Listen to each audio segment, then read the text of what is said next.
আসসালামু আলাইকুম HSC 27 batch. কি অবস্থা তোমাদের সবার? আশা করি তোমরা সবাই অনেক ভালো আছো। এন্ড ভালো থাকার পাশাপাশি তোমরা একটু কনফিউজড, কিছুদিন পর থেকে তোমাদের রেজাল্ট দিবে। সো আমি চেষ্টা করতেছি যতটুকু পসিবল তোমাদেরকে একটু নর্মাল রাখা, যাতে করে তোমরা রেজাল্ট নিয়ে কেউ টেনশন না করো। সো তাও আমি যতই বলি ডেফিনেটলি টেনশন হবেই, বিকজ লাইফের এত বড় একটা রেজাল্ট তোমরা পেতে যাচ্ছ। সো ইয়াপ, কে কে কোন কোন জায়গা থেকে ভাইয়ার সাথে জয়েন করেছো, অনেক দিন পর তোমাদেরকে আবার ক্লাসে পেলাম। লাস্ট পেয়েছিলাম মানে এসএসসি পরীক্ষার টাইমে, এন্ড আজকে আবার পেয়ে গেলাম। কেমন আছো তোমরা সবাই? সো কার কার প্রিপারেশন না, কার কার মেন্টাল স্টেটের কি অবস্থা আছে, বা কে কে কোন কোন কলেজে ভর্তির প্রিপারেশন নিচ্ছ, বা ওভারঅল লাইফে কেমন সিচুয়েশন যাচ্ছে ভাইয়াকে একটু কমেন্টে জানিয়ে দাও। আমরা সবাই জয়েন করলে আস্তে আস্তে ক্লাসটাকে স্টার্ট করবো। আমি দেখেছি আমার সাথে আয়েশা আক্তার যুক্ত হয়েছে, সালাম দিয়েছে, ওয়ালাইকুম আসসালাম আয়েশা। সাকিব আল হাসান আছে আমার সাথে, সালাম দিয়েছে, ওয়ালাইকুম আসসালাম। তারপর হলো সাকিব বলতেছে ভাইয়া আলহামদুলিল্লাহ ভালো আছি। আসসালামু আলাইকুম। ওয়ালাইকুম আসসালাম। তাসনিম মায়া চলে আসছে, মিম চলে আসছে। কি অবস্থা মিম, কেমন আছো ভাইয়া? আচ্ছা, তারপর হলো সুমাইয়া ইসলাম আছে, সাকিব আল হাসান দিনাজপুর থেকে আছে আমার সাথে। আর কে কে আছে একটু চটজলদি ভাইয়াকে জানিয়ে দাও। ঠিক আছে, তোমাদের অনেকের সাথেই মনে হয় আমার পরিচয় হয়নি, আস্তে আস্তে পরিচয় হবে। ঠিক আছে, আচ্ছা, ওকে। সো সবাই কোথায়, একটু আস্তে আস্তে জয়েন করে ফেলি। জয়েন করে ফেলি আমরা সবাই। মিম বলছে ভাইয়া কেমন আছেন? আলহামদুলিল্লাহ ভাইয়া ভালো আছি। ওকে, আমি ব্রাহ্মণবাড়িয়া থেকে, আয়েশা আক্তার বলেছে আমাকে ব্রাহ্মণবাড়িয়া থেকে। ওকে, সাকিব ভাইয়া প্রচুর টেনশনে আছি, রেজাল্ট নিয়ে কি হবে? দেখো, লাইফের এমন অনেক টাইম চলে আসে যে টাইমগুলোতে তুমি যদি টেনশন করো আলটিমেটলি কোনো কিছু সলিউশন হবে না। ঠিক আছে, তুমি যদি টেনশন করো কোনো কিছুর কিন্তু সলিউশন হবে না। তো তোমাকে ঠান্ডা মাথায় বসে চিন্তা করতে হবে, বা হলো তোমার ওই মোমেন্টটাতে কি করা যায় ওইটা নিয়ে ভাবতে হবে, টেনশন করার কোনো দরকার নাই। আচ্ছা, আসসালামু আলাইকুম ভাই। ওয়ালাইকুম আসসালাম। কাইফ ভাই কেমন আছেন? আলহামদুলিল্লাহ ভাই ভালো আছি। আচ্ছা, লালমনিরহাট হাট থেকে আমার সাথে সুমাইয়া ইসলাম আছে। Okay fine. সো 8টা 2 অলরেডি বেজে গেছে। আমার সাথে মিম আছে পাবনা থেকে। আমাদের অনেক স্টুডেন্ট এখনো জয়েন করেনি, আস্তে আস্তে জয়েন করতেছে। তোমাদের যে যে ফ্রেন্ড এখনো জয়েন করেনি, আমার ওই পোস্টের নিচে যাও, তোমাদের যে ইন্টারনাল গ্রুপটা আছে ওই গ্রুপের ভিতরে পোস্টের নিচে যাও। ওই পোস্টের নিচে গিয়ে তোমাদের ফ্রেন্ডদেরকে ক্লাসের ভিতরে নিয়ে আসো, বিকজ আজকে বেসিক বিল্ডিং ক্লাস। ওকে, সো এই ক্লাসগুলো কিন্তু আমাদের অনলাইন ব্যাচের ক্লাস শুরু করার আগে তোমাদের ভিত্তিটাকে একটু স্ট্রং করবে। ওকে, তো ভিত্তিটা স্ট্রং যদি তোমরা করে ফেলতে পারো এখনই, তাহলে পরবর্তী থেকে কিন্তু তোমাদের জন্য ইজিয়ার হবে। এখানে কেউ কি আছো যে সায়েন্স থেকে বা বিজনেস স্টাডিজ থেকে হিউম্যানিটিসে এসেছো? আনিকা জয়েন করে ফেলছে আমার সাথে, সালাম দিয়েছে, ওয়ালাইকুম আসসালাম আনিকা। আচ্ছা, আমরা ঠিক 8টা 5-এ ক্লাসটাকে স্টার্ট করব। ওকে, তোমাদের সবার সাথে মজা হবে, আড্ডা হবে। এন্ড ক্লাসের স্টার্টিং এ একটা জিনিস তোমাদেরকে বলে নি, সারিকা ইসলাম আছে আমার সাথে, সারিকা ইসলাম। ওকে, কুমিল্লা থেকে আসে আমার সাথে ফাইজা, ফাইজা খন্দকার। ওকে, তোমাদের সবাইকে একটা জিনিস বলে নি, আজকের ক্লাসে এমন অনেক মোমেন্ট আসবে যে মোমেন্ট গুলো তুমি ক্যাপচার করে রাখতে পারো, বা হলো তুমি যদি তোমার ফ্রেন্ডদেরকে জানাতে চাও জানাতে পারবা। সো আমি তোমাদেরকে বলবো ওই মোমেন্ট গুলা ক্যাপচার করে রাখবা। এন্ড আমাদের যে গ্রুপটা আছে, এই বেসিক বিল্ডিং ক্লাসগুলোর মেইন মোটিভটাই হলো তোমাদের পুরো বাংলাদেশকে তোমরা জানাবা যে আমাদের 10 মিনিট স্কুলের অনলাইন ব্যাচ শুরু হয়ে গিয়েছে, এন্ড আমাদের বেসিক বিল্ডিং ক্লাসও কিন্তু শুরু হয়ে গেছে। ঠিক আছে, সাকিব আল হাসান বলছে ভাইয়া আজকের ক্লাসটা হুট করে দিলেন নাকি নাকি? না ভাইয়া, আমাদের ক্লাসটা ছিল বাট ফন্টে আসতেছিল না, পিছনে আমাদের অ্যাপের ভিতরে ছিল।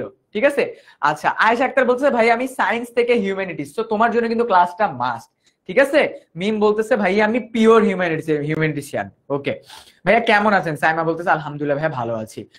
ওকে ভাইয়া আমি সায়েন্স থেকে হিউম্যানিটিস আসছি। সাকিব আল হাসান, তো তোমাদের জন্য কিন্তু ক্লাসটা একদম মাস্ট। ঠিক আছে, ভালোভাবে করতে হবে ক্লাসটা। ওকে, ভাইয়া মেহেরপুর থেকে আসি, আমার নাম বলেন না। তাসনিম মায়া আছে আমার সাথে মেহেরপুর থেকে। ওকে, আর 1 মিনিট আমরা একটু দেখবো, তারপরে আমরা ক্লাসটাকে স্টার্ট করব। সবাই একটু খাতা কলম নিয়ে ফেলো। ঠিক আছে, সবাই একটু খাতা কলম নিয়ে রেডি হয়ে যাও। ওকে, সবাই একটু খাতা কলম নিয়ে রেডি হয়ে যাও। তো সবাই যদি রেডি হয়ে থাকো, আমাকে যদি ক্লিয়ারলি দেখতে এবং শুনতে পেয়ে থাকো, সবকিছু যদি ওকে থাকে, ভাইয়াকে একটা ডান দিয়ে দিবা। ঠিক আছে, ভাইয়া আমার আগে ইকোনমিক্স ছিল না, এসএসসি তে কি পৌরনীতি ছিল, ফারজানা একটা নিমু বলতেছে কোনো সমস্যা নেই ভাইয়া, আজকের এই ক্লাসের পরে তোমার কাছে ইকোনমিক জিনিসটা ইজিয়ার হয়ে যাবে অনেক, ঠিক আছে? ইকোনমিক জিনিসটা অনেক ইজিয়ার হয়ে যাবে, বিকজ আমি গতানুগতিক ক্লাস নিব না, তোমাদের সাথে ইন্টারঅ্যাকশন এন্ড ফান করে করে আজকের ক্লাসগুলো হবে, আমাদের সবগুলা ক্লাসই ইন্টারেক্টিভ ওয়েতে ক্লাস হবে, কোনো বোরিংনেস কখনো তোমার ভিতরে আসবে না, যারা আমার অলরেডি ক্লাস করছে তারা সবাই জানে আমি এই জিনিসটাকে ইনশিওর করি। সো আমাকে একটু চটজলদি সবাই জানিয়ে দাও, সবকিছু ওকে থাকলে ডান দিয়ে দাও, ঠিক আছে? সবকিছু যদি ওকে থাকে ভাইয়াকে ডান, ডানটা বলে দাও, ডান ভাইয়া। সাকিব আল হাসান বলতেছে ওকে। তাসনিম মায়া বলতেছে আমি হিউম্যানিটিস ছিলাম বাট ইকোনমিক্স ছিল না, তাই একটু ভয় লাগতেছে এখন। কোন ভয়ের কোনো কারণ নেই, ভয়ের কোনো কারণ নেই ভাইয়া, আসি না, ভয়ের কোনো কারণ নেই। ওকে আচ্ছা, আর ভাই আমি যদি এখন থেকে এসএসসি বোর্ড এইচএসসি বোর্ড বুক পড়ি, আচ্ছা খুবই ভালো কথা, কোনো সমস্যা নেই, ঠিক আছে। তো এখনো কিন্তু আমাকে অনেকে ডান বলো নাই, সবাই যদি ডান বলো তাহলে কিন্তু আমি ক্লাসটাকে স্টার্ট করব, ঠিক আছে? না হলে কিন্তু আমার একটু টাইম লেগে যাবে। আচ্ছা ডান ভাইয়া, ডান ডান, ওকে।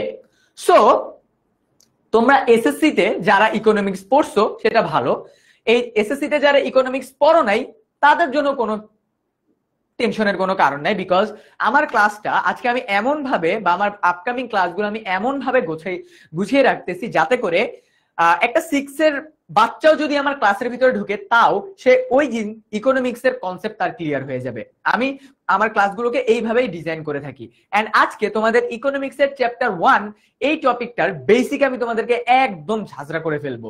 এন্ড এই টপিকের অনেক কিছু তোমরা অলরেডি এসএসসি তে যারা পড়েছো তাদের জন্য ইজিয়ার হবে, বাট যারা পড়োনি টেনশনের কোনো কারণ নেই, ঠিক আছে? টেনশনের কোনো কারণ নেই, বিকজ কাইফ ভাইয়া তো আছি তোমাদের সবার সাথে। তো ক্লাসটা স্টার্ট করার আগে আমি যাদের যাদের সাথে আমার পরিচয় হয়নি তাদের সবাইকে আমার পরিচয়টা দিয়ে দিতে পারি। আমার নাম মোহাম্মদ কাইফ, আমি বর্তমানে লেখাপড়া করতেছি জগন্নাথ বিশ্ববিদ্যালয়ের 3rd ইয়ারে ম্যানেজমেন্ট স্টাডিজ ডিপার্টমেন্টে, ঠিক আছে? এন্ড আমি তোমাদের পুরো বছর জুড়ে তোমাদের ইকোনমিক্স এর সকল দায়িত্ব ভাইয়ার কাঁধে, ঠিক আছে? সো তোমাদের ইকোনমিক্স রিলেটেড যে কোনো সমস্যায় ভাইয়াকে তোমরা নক করতে পারবা, ঠিক আছে? আচ্ছা, সো আজকের আমাদের আলোচনার টপিকটা হলো মৌলিক অর্থনৈতিক সমস্যা এবং এর সমাধান। আমরা জানি বাংলাদেশ সহ ওয়ার্ল্ডের প্রতিটা কান্ট্রিতে অর্থনীতি রিলেটেড বিভিন্ন ধরনের সমস্যা লেগে থাকে।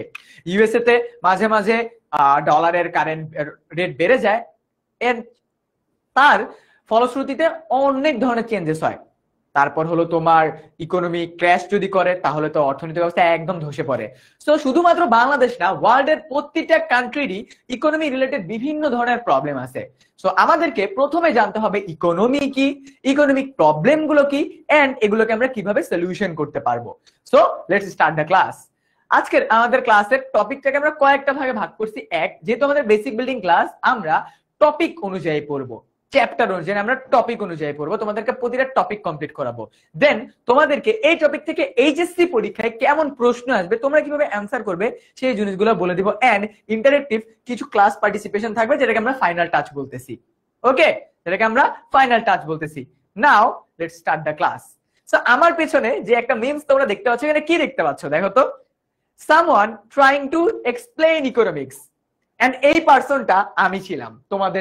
তোমরা যখন এইচএসসি তে উঠছো না, এই যে এই পার্সনটাকে দেখতে পাচ্ছ, এই পার্সনটা আমি ছিলাম। আমাকে যেহেতু আমার এসএসসি তে ইকোনমিক্স ছিল না, আমি যেহেতু বিজনেস স্টাডিজ ব্যাকগ্রাউন্ডে ছিলাম, যখনই আমাকে কোনো আমার ফ্রেন্ড বা কোনো আমার টিচার ইকোনমিক্স বোঝাতো আমার ফেসের এক্সপ্রেশন এরকম হয়ে থাকতো, হ্যাঁ ঠিক আছে বুঝতে পারছি, বাট আলটিমেটলি আমার ইনার ফেসটা কিন্তু এরকমই থাকতো। সো তোমাদের অনেকের সিচুয়েশন এখন এরকম, বাট বিলিভ মি, ক্লাসের পর এই ক্লাসটা শেষের যখন হয়ে যাবে তখন তুমি বলবা যে ভাইয়া আমি এখন এই ক্যাটাগরিতে না, আমি এখন এই ক্যাটাগরিতে চলে আসছি। And this is my promise. তুমি ক্লাসের স্টার্টিং এ এরকম তোমার ফেস থাকতেছে, বাট এই ক্লাসটা করার পর বা আমাদের যখন যেদিন ক্লাসটা থাকবে সেই ক্লাসটা করার পরে তোমার অবস্থা হয়ে যাবে ঠিক এরকম। তখন তুমি তোমার যে কোনো ফ্রেন্ডকে ইকোনমিক্স বোঝাইতে পারবা। এন্ড এই ক্লাসের স্টার্টিং আমি এটা কেন আনলাম, just to let you know যে আমার সিচুয়েশন যদি এই অবস্থা থেকে আমি এখন তোমাদেরকে ইকোনমিক্স পড়াচ্ছি এই অবস্থায় আসতে পারে, then you guys can do better than me. Okay, বুঝতে পারছি সবাই? সবাই আমার কথা বুঝতে পারছো?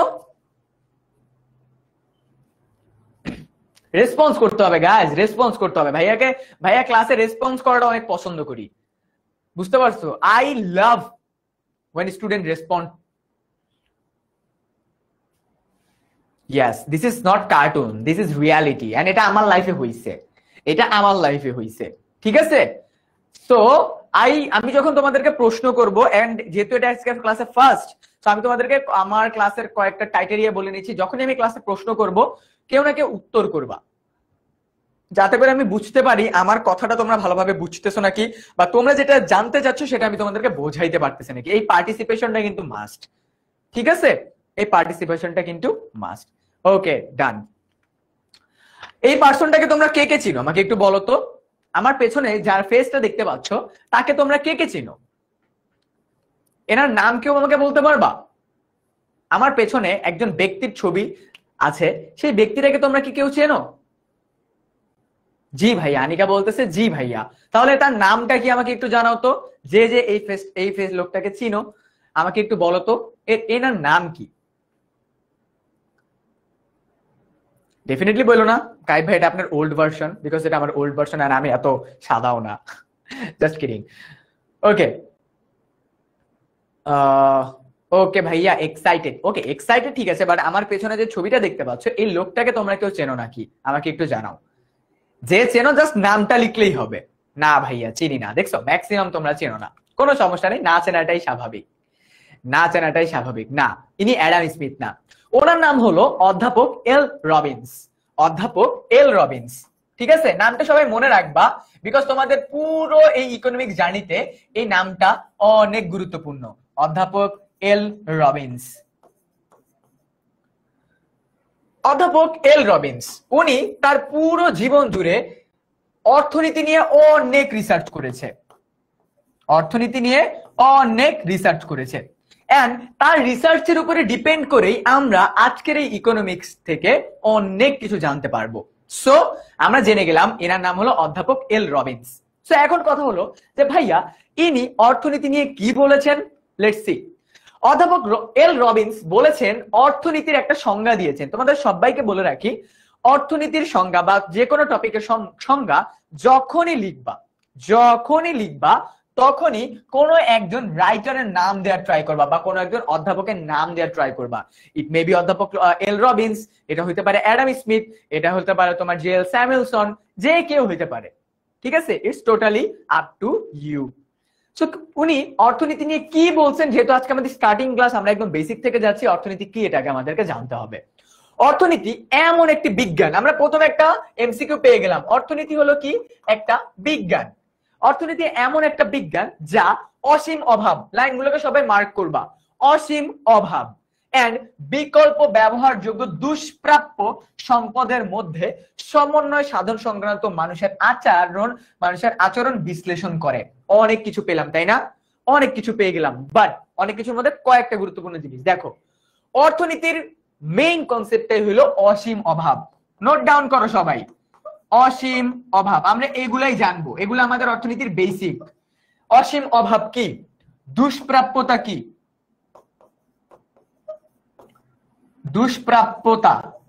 দুষ্প্রাপ্যতা কি, ঠিক আছে? এই জিনিসগুলো আমরা আমাদের অর্থনীতির আজকের ক্লাসের বেসিক গুলার মধ্যে দুইটা গুরুত্বপূর্ণ জিনিস, অসীম অভাব কি আর দুষ্প্রাপ্যতা কি, ঠিক আছে? সো আমরা এখানে একটা বেসিক, আমরা এখানে একটা কি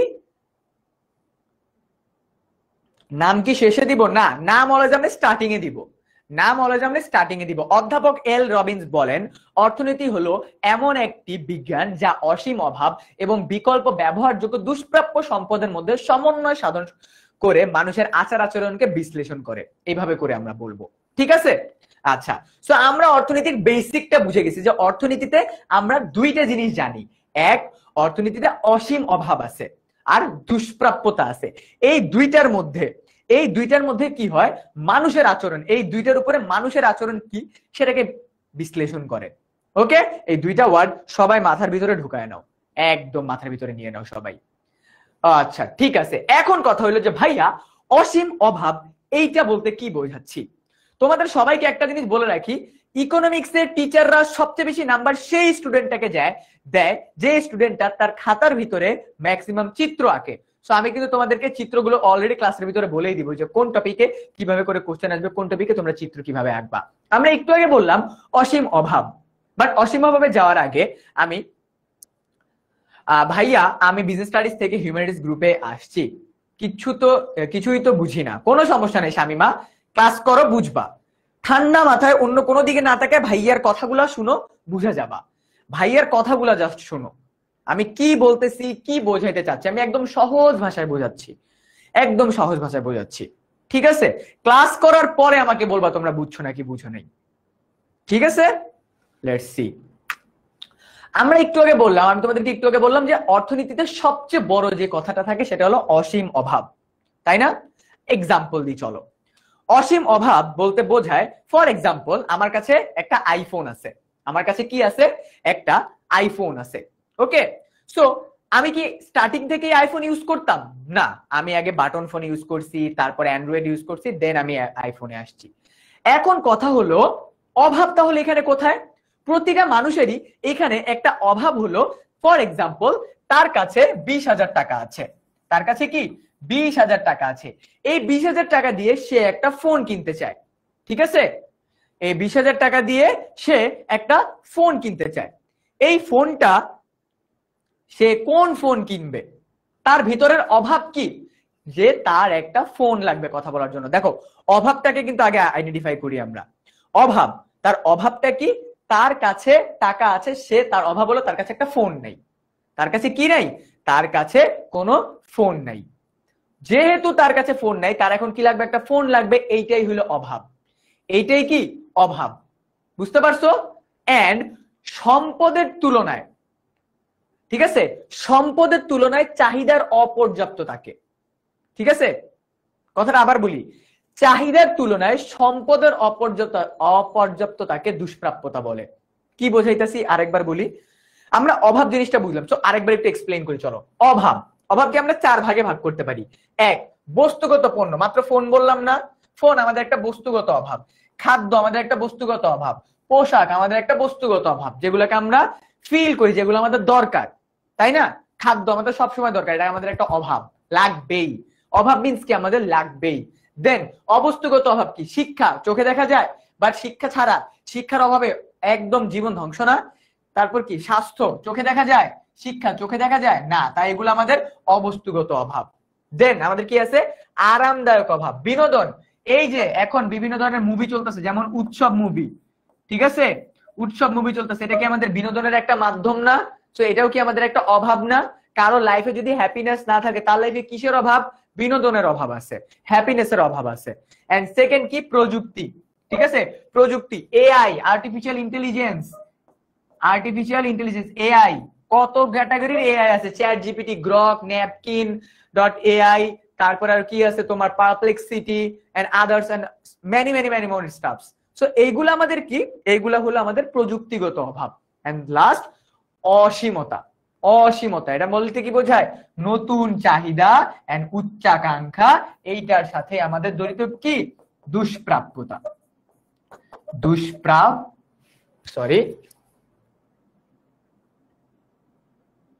দুষ্প্রাপ্যতা। ঠিক আছে, আচ্ছা আমাদের বানানটা ভুল গেছে একটু। আচ্ছা, সো এইটার সাথে আমাদের কি জড়িত? এটার সাথে আমাদের জড়িত দুষ্প্রাপ্যতা। এখন দুষ্প্রাপ্যতা বলতে আমরা আলটিমেটলি কি বুঝি? দুষ্প্রাপ্যতা আমরা বলতে বুঝি যে চাহিদার তুলনায় সম্পদের অপর্যাপ্ততা। মনে করো তোমার কাছে কি, মনে করো তোমার কাছে মনে করো তোমার কাছে 1,000 টাকা আছে। ঠিক আছে, আমরা বুঝতেছি কি? দুষ্প্রাপ্যতা।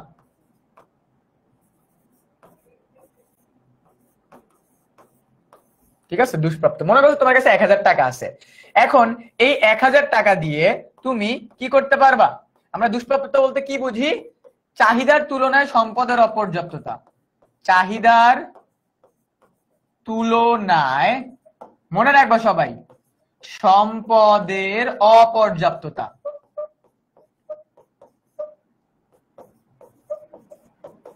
চাহিদার তুলনায় সম্পদের অপর্যাপ্ততা। তোমার কাছে 1,000 টাকা আছে, এই 1,000 টাকা দিয়ে তুমি কি করতে পারবা, তুমি মনে করো একটা শার্ট কিনতে পারবা, একটা শার্ট কিনতে পারবা অথবা একটা প্যান্ট কিনতে পারবা। এক্সাম্পল দিতেছি, একটা শার্ট কিনতে পারবা অথবা একটা প্যান্ট কিনতে পারবা।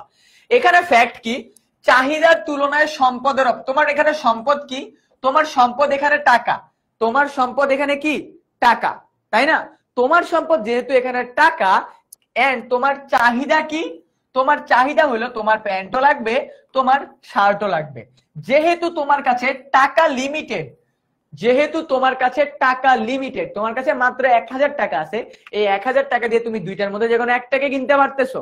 এই 1000 টাকা দিয়ে তুমি যে কোনো দুইটার মধ্যে একটাকে কিনতে পারতেছো, যেহেতু একটাকে কিনতে পারতেছো, বাট তোমার চাহিদা কি, তোমাকে দুইটাই কিনতে হবে। এইটাই হলো দুষ্প্রাপ্যতা। তুমি চাও কিনতে, বাট তোমার কাছে কি নাই, তুমি চাও কিনতে বাট তোমার কাছে কি নাই ভাইয়া, তোমার কাছে টাকা নেই। ফর এক্সাম্পল, আমার এখন অনেক ইচ্ছা যে আমি একটা এয়ারবাডস কিনবো, ঠিক আছে, আমি একটা এয়ারবাডস কিনবো, বাট আমার পকেটে মাত্র 500 টাকা আছে। কত টাকা আছে? মাত্র 500 টাকা আছে। এই 500 টাকা দিয়ে আমি চাইলে এয়ারবাডস কিনতে পারবো, বাট ভালোটা কিনতে পারবো না। আমার চাহিদা কি, আমার চাহিদা হলো 4000 টাকা দিয়ে বেস্টটা কিনা, বাট আমার কাছে আছে 500 টাকা। এইটাকে বলা হয় অপর্যাপ্ততা। ক্লিয়ার? এইটাকে বলা হয় কি, অপর্যাপ্ততা। আমার কাছে অপর্যাপ্ত অর্থ আছে, ঠিক আছে, আমার কাছে কি আছে, অপর্যাপ্ত অর্থ আছে। Is it clear to you everyone? এবার আমাকে বলো, অভাব, অভাব এন্ড অসীম অভাব আর হলো দুষ্প্রাপ্যতা, এই দুইটা বুঝতে পারছো? অসীম অভাব আর দুষ্প্রাপ্যতা কি ক্লিয়ার হয়েছে তোমাদের কাছে? এই দুইটা জিনিস বলো, এই দুইটা জিনিস তোমাদের পুরো ইন্টারের মানে তোমাদের এইচএসসির পুরো লাইফ এই দুইটা জিনিস তোমরা ইকোনমিক্সে বারবার শুনবা, অসীম অভাব দুষ্প্রাপ্যতা, অসীম অভাব দুষ্প্রাপ্যতা। এই দুইটা জিনিস বুঝছো নাকি? এবার আমাকে জানাও যে ভাইয়া জি বুঝছি, এটা আগে আমাকে বলো, এটা আগে আমাকে বলো যে জি ভাইয়া বুঝছি। মিম বলছে কোন রকম চালাতে হবে, হ্যাঁ কোন রকম চালাতে হবে। দুষ্প্রাপ্যতা মানে হলো আমার কাছে আমার যেটা দরকার এইটা আমি পাবো, বাট আরেকটা আমাকে স্যাক্রিফাইস করতে হবে। ক্লিয়ার? ওকে, এইটা তো এইটা জাস্ট তোমার অভাব না, এটাতে তোমার অভাব এইটা। আচ্ছা, সুমাইয়া বলতেছে এগেইন বলেন ভাইয়া। আচ্ছা, আমি তোমাদেরকে দুষ্প্রাপ্যতা জিনিসটা আরো একবার বোঝাই, ঠিক আছে, আরেকটু ইজি ওয়েতে বোঝাই, আরেকটু ইজি ওয়েতে বোঝাই। আমার আমার একটা এয়ারবাডস দরকার, আমার একটা এয়ারবাডস দরকার। সো আমি এয়ারবাডসটা কিনতে চাই, বাট আমি কিনতে চাই 4000 টাকার এয়ারবাডস। কত টাকার? 4000 টাকার এয়ারবাডস। বাট আমার কাছে আছে মাত্র 500 টাকা, আমার কাছে আছে মাত্র 500 টাকা। আমি 500 টাকা দিয়ে এয়ারবাডস কিনতে পারবো, বাট ঠিক আছে, বাট আমি চাই কত টাকারটা কিনতে, চাহিদা, আমার চাহিদা কত টাকারটা কিনা, 4000 টাকারটা কেনা, বাট আমার কাছে সম্পদ আছে কয় টাকা, 500 টাকা। এই যে চাহিদার তুলনায়, চাহিদার তুলনায় আমার চাহিদা হলো 4000 টাকা, এই চাহিদার তুলনায় সম্পদের অপর্যাপ্ততা, আমার অপর্যাপ্ততা কত, 3500 টাকা আমার এখানে অপর্যাপ্ত। এই যে সম্পদের তুলনায় চাহিদার অপর্যাপ্ততাকে আমরা কি বলি, দুষ্প্রাপ্যতা বলি। আমরা কি বলি, দুষ্প্রাপ্যতা বলি। এর থেকে ইজি ওয়েতে আর বোঝানো পসিবল না, ঠিক আছে, এর থেকে ইজি ওয়েতে আর বোঝানো পসিবল না। ডান। সো আমাদের অভাবটা আমরা বুঝে গেলাম, অভাবের মধ্যে আমাদের আছে বস্তুগত অভাব, অবস্তুগত অভাব, আরামদায়ক অভাব, ঠিক আছে, আর হলো অসীমতা। ভাইয়া অসীমতা থেকে কি দুষ্প্রাপ্যতা আসে? হ্যাঁ, অসীমতা থেকেই কিন্তু আমার দুষ্প্রাপ্যতা আসে। বিকজ দেখো নতুন চাহিদা, এই নতুন চাহিদাই তো আমার দুষ্প্রাপ্যতা, এই নতুন চাহিদাই তো আমার দুষ্প্রাপ্যতা, উচ্চাকাঙ্ক্ষাই তো আমার দুষ্প্রাপ্যতা। আমি চাইলে 500 টাকার এয়ারবাড কিনতে পারি না, বাট আমি কিনবো না, বিকজ আমি চাই ভালো কিছু কিনতে। সো আমাদের অসীমতা থেকেই আমাদের দুষ্প্রাপ্যতা সৃষ্টি হয়। খুব ভালো একটা লাইন বলছো সাকিব, খুব ভালো একটা লাইন বলছো, আমাদের অসীমতা থেকেই দুষ্প্রাপ্যতা সৃষ্টি হয়। খুব ভালো একটা লাইন বলছো ভাইয়া। ওকে, সো আই গেস তোমরা সবাই বুঝে গেছো। এইবার আমরা অভাব নিয়ে আরেকটু জানবো। অভাব কাকে বলে? পরীক্ষায় আসবে অভাব কাকে বলে। দেখো, মানুষের উপযোগ মেটায়, উপযোগ এই কথাটা মাথায় রাখবা, উপযোগ মেটায় এমন বস্তুগত বা অবস্তুগত পণ্য বা সেবা পাওয়ার আকাঙ্ক্ষাকে অভাব বলে। উপযোগ কি? পরীক্ষায় আসবে। ঠিক আছে? উপযোগ, উপযোগকে বলা হয় অভাব পূরণের ক্ষমতা।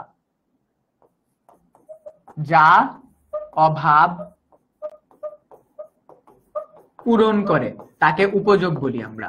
যা অভাব পূরণ করে তাকে আমরা কি বলি? উপযোগ বলি। যেমন মনে করো তুমি তুমি 1 কেজি চাল কিনতে চাও, 1 কেজি চাল কিনতে চাও, তুমি দোকানে যা দেখলা দোকানে চাল নাই, তার মানে কি আমরা বলবো দোকানে কি আছে? দোকানে হলো চালের উপযোগ নেই। মানুষের অভাব, মানুষের উপযোগ মেটায় এমন বস্তুগত এবং অবস্তুগত আকাঙ্ক্ষাকে অভাব বলে। উপযোগ মানে চাহিদা, উপযোগ মানে কি? আমার চাহিদা মেটাচ্ছে। ঠিক আছে? আমার কি মেটাচ্ছে? আমার চাহিদা মেটাচ্ছে, এটা মাথায় রেখো সবাই। এন্ড অভাব কিন্তু দেখো অর্থনীতির মূল সমস্যাই হলো অভাব। এই লাইনটা সবাই মনে রাখবা। আমাদের অর্থনীতির, আমরা মৌলিক অর্থনীতির সমস্যার কেন্দ্রবিন্দুতে রয়েছে অভাব। বিকজ এই অভাব থেকেই সবকিছু সৃষ্টি, এই অভাব থেকেই সবকিছু সৃষ্টি। আমার কাছে অ্যান্ড্রয়েড ছিল, আমি চাইছি আইফোন। আমার কাছে আইফোন আছে, আমি চাচ্ছি আইফোন 15 প্রো। আমার কাছে 15 প্রো থাকলে আমি বলবো আমার ম্যাকবুক লাগবে। আমার কাছে ম্যাকবুক চলে আসলে আমি বলবো আমার কাছে লেটেস্টটা লাগবে। আমার কাছে লেটেস্টটা চলে আসলো, তখন আমি বলবো কি? আমার এবার ভিশন প্রো লাগবে, অ্যাপেল ভিশন প্রোটা লাগবে। আমার কাছে ভিশন প্রো চলে আসলো, তখন আমি বলবো কি জানো? তখন আমি বলবো আমার অ্যাপেল কম্পিউটার লাগবে। এই যে দেখছো, আমার অভাব ছিল একটা জাস্ট ফোন, একটা ফোন, জাস্ট মোবাইল আমার অভাব ছিল। বাট এই অভাব থেকে আমি আইফোনে গেলাম। আইফোন পাওয়ার পর আমার অভাব হলো 15 প্রো নাই, 15 প্রোর পরে আমার অভাব হলো আমার ম্যাকবুক নাই, ম্যাকবুকের পর হলো আমার লেটেস্ট মডেল ম্যাকবুক নাই। এরপরে আমার অভাব হলো কি? আমার ভিশন প্রো লাগবে। এরপর কি? আমার অ্যাপেল কম্পিউটার লাগবে। এরপর কি? আমার বলবো আমার অ্যাপেল ওয়াচ লাগবে, এই লাগবে, সেই লাগবে, মানে একটার পর একটা। ঠিক আছে? ইটস লাইক আ সার্কেল, মানে এটা একটা চক্র। অভাব হলো একটা চক্র। তোমাকে যদি জিজ্ঞাসা করো তোমার জীবনে কোনো অভাব আছে নাকি নাই, যে ব্যক্তি 500 কোটি টাকা মাসে কামায় সে বলবো আমার জীবনে অভাব আছে। সো অভাব আলটিমেটলি ইকোনমির মূল সমস্যা। বুঝতে পারছো? পরীক্ষায় আসবে অভাবকে কেন মৌলিক অর্থনৈতিক সমস্যা বলা হয়? মানুষের অভাবের শেষ নাই। ইয়েস, বুঝতে পারছো? মানুষের অভাবের শেষ নাই, এন্ড এজন্যই বলা হয় অভাব অসীম। তাই কি? অভাব অসীম। এমসিকিউ আসবে, নিচের কোনটি অসীম? অভাব অসীম। মানুষের জীবনের প্রয়োজন ও সেবায় অভাব পূরণ হলে আরামদায়ক আরামদায়ক দ্রব্য ও সেবার অভাব অনুভূত হয়। একটু জিনিসটা, লাইনটা বুঝো, লাইনটা সবাই একটু বুঝো। আমার প্রয়োজনীয় জিনিস ছিল আগে কি? ফোন। আমার প্রয়োজনীয় জিনিস আগে ছিল কি? ফোন। এই ফোনটা যখন আমি প্রয়োজনীয় আমি যখন পেয়ে গেছি, ঠিক আছে, এরপর আমার কি হলো? আমি আরাম চাই। এই আরাম থেকেই কিন্তু আমি কি করলাম? আইফোনে শিফট হইলাম। এই আইফোনে শিফট হওয়ার পর কি? এবার আমি চাচ্ছি অ্যাপেল ইকোসিস্টেমের ভিতরে ঢুকতে। ঠিক আছে? অ্যাপেল ইকোসিস্টেমের ভিতরে মানে সবকিছু আমি অ্যাপেলের ইউজ করব, এই জিনিসটা। মানে মানুষের যখন অভাব আস্তে আস্তে পূরণ হতে থাকে তখন মানুষ তার নেসেসারি থেকে লাক্সারির দিকে চলে যায়। এই দুইটা ওয়ার্ডকে আমরা সবাই মাথায় রাখবা, necessary versus luxury. Necessary versus luxury. ইকোনমিতে এই দুইটা অনেক ভ্যালুয়েবল। Necessary versus luxury. ইকোনমির স্টার্টিংটা হয় এখান থেকে, অভাব। নেসেসারি, আমার নেসেসারি জিনিস থেকে আমাদের অভাব সৃষ্টি হয়। এই অভাবটা আলটিমেটলি চলে যায় লাক্সারিতে। এই অভাবটা আলটিমেটলি কোথায় চলে যায়? লাক্সারিতে। বিলাসবহুল জীবন যাপন করতে হবে এমন জায়গায়। ওকে, তারপরে বিলাসবহুল দ্রব্য ও সেবার অভাব দেখা দেয়। কিন্তু অসীম অভাব পূরণের জন্য দ্রব্য ও সেবা তথা সম্পদের পরিমাণ সীমিত থাকায় মানুষের সমস্যায় পড়ে যায়। একটা জিনিস কি, মানুষ যখন তার অভাবগুলোকে পূরণ করতে স্টার্ট করে তখন তার কাছে সবচেয়ে বেশি যেটার অভাব থাকে সেটা কি? মানি। মানি। আমি এখন যেটার অভাব ফেস করতেছি, মানি। মানুষের জীবনের সবকিছু সে পূরণ করতে পারে, বাট অভাব এক জায়গায়, মানি। যে ব্যক্তি ভালো খাবার চায় তার কাছে কিসের অভাব আছে? টাকার অভাব আছে। যে ব্যক্তি ভালো একটা জীবন চায় তার কাছে কিসের অভাব? টাকার অভাব। যে ব্যক্তি ভালো অপারেশন চায়, মানে হসপিটালে ভালো অপারেশন চায়, তার কাছে কিসের অভাব? টাকার অভাব। টাকার অভাবের কারণে সে প্রাইভেট হসপিটালে যেতে পারে না, পাবলিক হসপিটালে মানে সরকারি হসপিটালে যেতে হয়। যে ব্যক্তির ভালো কলেজে পড়তে পারে না টাকার অভাবে, যে ব্যক্তি ভালো ইউনিভার্সিটিতে পড়তে পারে না টাকার অভাবে। সো এই সব কিছুর মূল কেন্দ্রবিন্দু কি? মানি, মানি এন্ড মানি। তার মানে আমরা বুঝতে পারলাম আমাদের জীবনের সকল সমস্যার এন্ড ইকোনমির সকল সমস্যার কেন্দ্রবিন্দু এক জায়গায়, which is মানি। এন্ড ইকোনমির সবচেয়ে বড় সমস্যা হলো টাকা। বুঝতে পারছো? কারণ এটাকে আমরা বলি, আমরা টাকা বলবো না, আমরা বলবো সম্পদ। টাকা বলবো না, আমরা বলবো সম্পদের অপর্যাপ্ততা। সম্পদ সীমিত। সম্পদ কি? সীমিত। তুমি চাইলেও টাকা, তোমার যত ইচ্ছা তত তুমি টাকা ছাপাইতে পারবা না। প্রবলেমটা এখানে, তুমি চাইলেও যত ইচ্ছা তত টাকা তুমি ছাপাইতে পারবা না। এইটাই মূলত আমাদের অর্থনীতির সমস্যা। ওকে, সামনে আগাচ্ছি আমরা। ওকে, এবার আমরা এখানে একটা জিনিস বলবো। আমরা অপর্যাপ্ততা দুষ্প্রাপ্যতাকে আমরা বুঝে গেলাম, এন্ড এবার আমরা একটা জিনিস দেখবো, সেটা হলো আমাদের যোগান। যোগান কি? যোগান হলো বাজারে প্রোডাক্ট আছে নাকি নাই। বাজারে প্রোডাক্ট আছে নাকি নাই। যোগান মানে হলো কি? চাহিদার তুলনায়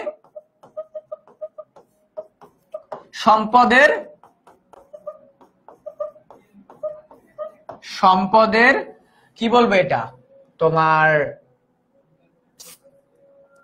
চাহিদা ছিল সম্পদের প্রাপ্যতা। তার মানে কি, আমার যতটুকু সম্পদ, আমার যতটুকু চাহিদা আছে সে অনুযায়ী আমি সম্পদ পাচ্ছি নাকি না, সে অনুযায়ী আমি সম্পদ পাচ্ছি নাকি না। That the fact. সো আমরা অলরেডি কয়েকটা জিনিস জানলাম। এক, তোমাদের খাতার ভিতরে এগুলার সংজ্ঞা থাকতে হবে। চাহিদা কি? 2, যোগান কি? 3, অভাব কি? উপযোগ কি? এগুলো আমি সব ক্লাসের পরে নোট দিয়ে দিব, কোনো সমস্যা নেই, তোমাদের গ্রুপের ভিতরে নোট দিয়ে দিব। উপযোগ কি, চাহিদা কি, যোগান কি, অভাব কি, ঠিক আছে? এই সবগুলো তোমাদেরকে জানতে হবে, বিকজ এগুলাই ইকোনমিক্স এর বেসিক। ওকে, আচ্ছা, এরপরে আমরা দেখো একটা টার্মে আসলাম যে দুষ্প্রাপ্যতা থেকে আমাদের কি, প্রথমে আমাদের কি সম্পদ সীমিত, এরপর আমাদের উৎপাদন প্রক্রিয়া আসে, দেন আমাদের কি হয়, দ্রব্য হয়। এই যে এটার এখানে একটা মজার জিনিস বলি আমি তোমাদেরকে, দেখো একটা মজার জিনিস, সম্পদ, ঠিক আছে?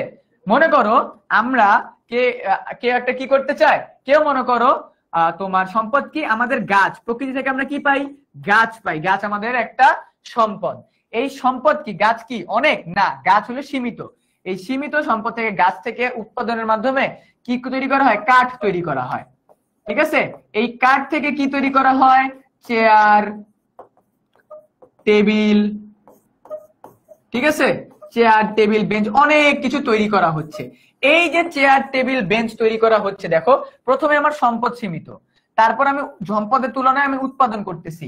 এই উৎপাদনটা আমার করতে হচ্ছে কি, এই গাছের উপরে ডিপেন্ড করে না। তার মানে কি, আমাদের চেয়ার, টেবিল এগুলো কি সীমিত না? তো বুঝতে পারছো, সম্পদ যদি সীমিত হয় তাহলে আমার দ্রব্য সেবাও সীমিত। এই জিনিসটা সবাই একটু মনে রাখবা দুষ্প্রাপ্যতার ক্ষেত্রে। এই জিনিসটা একটু মনে রাখবা যে আমাদের সম্পদ সীমিত, তার মানে হলো আমরা যেটা বানাবো সেটাও আমাদের সীমিতই থাকবে, ঠিক আছে? বুঝতে পারছো?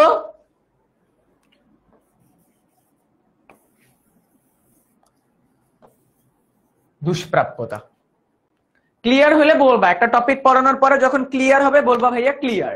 একটা টপিক পড়ানোর পর যখন ক্লিয়ার হবে বলবা ভাইয়া ক্লিয়ার, ঠিক আছে? একটা টপিক পড়ানোর পর যখন ক্লিয়ার হবে বলবা ভাইয়া ক্লিয়ার। তো আমরা অলরেডি কি পড়লাম, আমরা অর্থনীতি কি জানলাম, তারপর আমরা অভাব কি জানলাম, চাহিদা কি জানলাম, যোগান কি জানলাম, তাই না?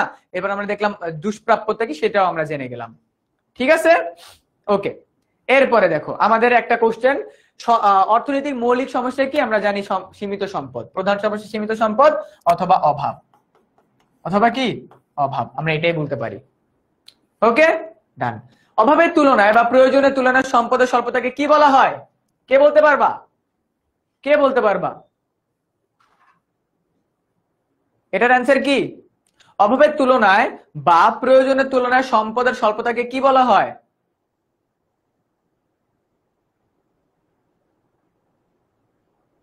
হ্যাঁ, এটা শুধু দুষ্প্রাপ্যতার ক্ষেত্রে সাকিব, ওই ফ্লোটা শুধু দুষ্প্রাপ্যতার ক্ষেত্রে। এটার অ্যান্সার করো, এইটার অ্যান্সার করো। অভাবের তুলনায় বা প্রয়োজনের তুলনায় সম্পদের স্বল্পতাকে কি বলে? সম্পদের স্বল্পতাকে কি বলে বলো, কে বলতে পারবা আগে দেখি?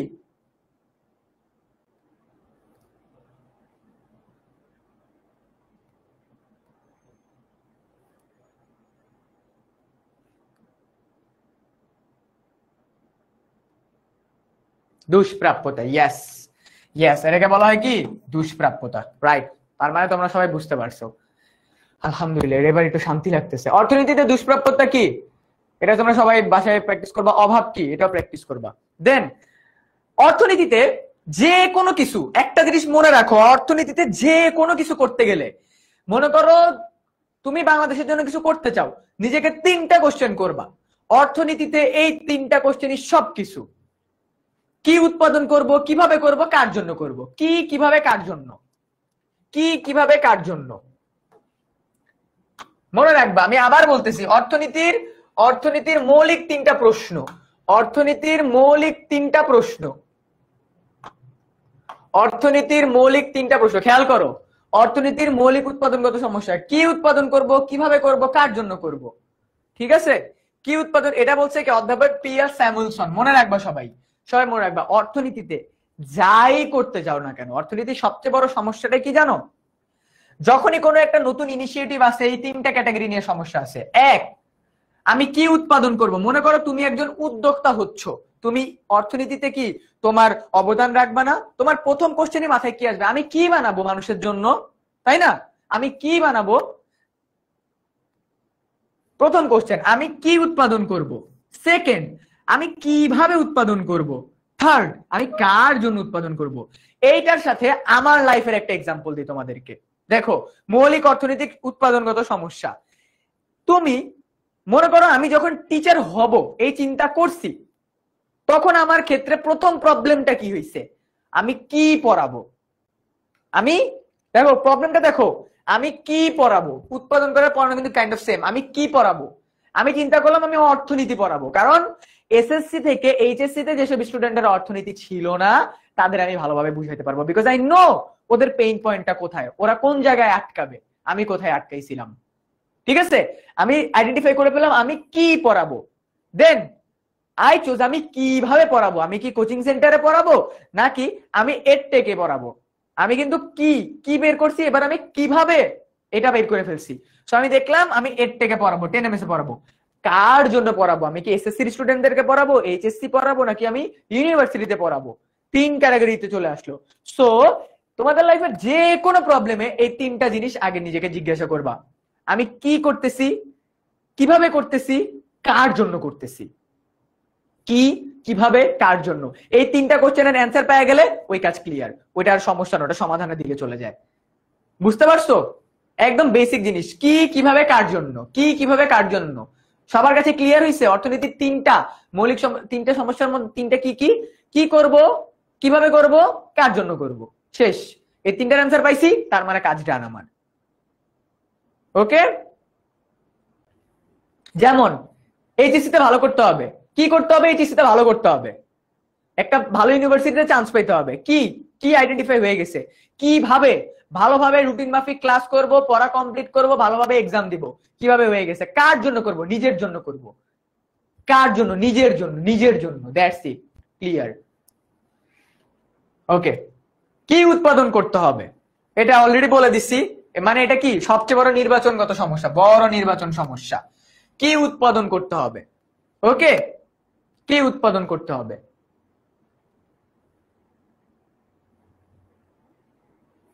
দেন কি উৎপাদন করা হবে, আমরা অলরেডি বুঝে গেছি। আচ্ছা, ফর এক্সাম্পল আমরা ধরো এখানে দেখি, ঠিক আছে, মনে করো উৎপাদনের ক্ষেত্রে আমরা কি দেখব, আমরা দেখব প্রথমত এই যে এখান থেকে আমাদের ম্যাথ গুলো আছে স্টার্ট হইছে। সবাই একটু খেয়াল করো, সবাই খেয়াল করো, এটা অনেক মজার একটা ম্যাথ, অনেক মজার একটা ম্যাথ। তোমাদের পরীক্ষায় প্রশ্ন আসবে এইভাবে, পরীক্ষায় প্রশ্ন আসবে, তোমার কাছে কি 150 টাকা আছে, এটা বাদ দিই, 150 টাকা এটা বাদ দিই। তুমি তোমার জমিতে যদি আচ্ছা বাদ দাও, এটা বাদ দিই।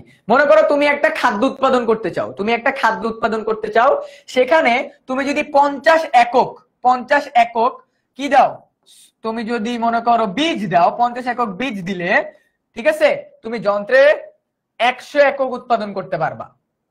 ঠিক আছে, অথবা তুমি যদি 50 টাকার আইসক্রিম নাও, তাহলে তুমি 100 জনকে খাওয়াইতে পারবা 2 টাকা করে করে। 50 টাকার আইসক্রিম, 50 × 2 = 100।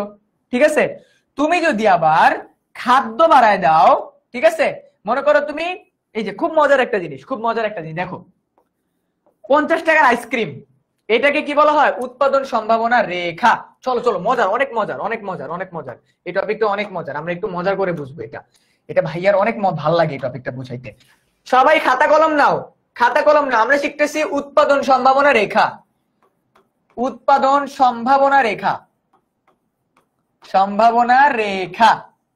চলো বুঝি। উৎপাদন সম্ভাবনা তার মানে কি? একটা জমিতে 2টা দ্রব্য উৎপাদন করতে চাইলে, এক জায়গায় কি করতে চাইলে? 2টি জিনিস উৎপাদন করতে চাইলে, উৎপাদন করতে চাইলে লেটস সি গাইস, আমাদের এখানে যা আছে আমরা ওইভাবে করেই করব।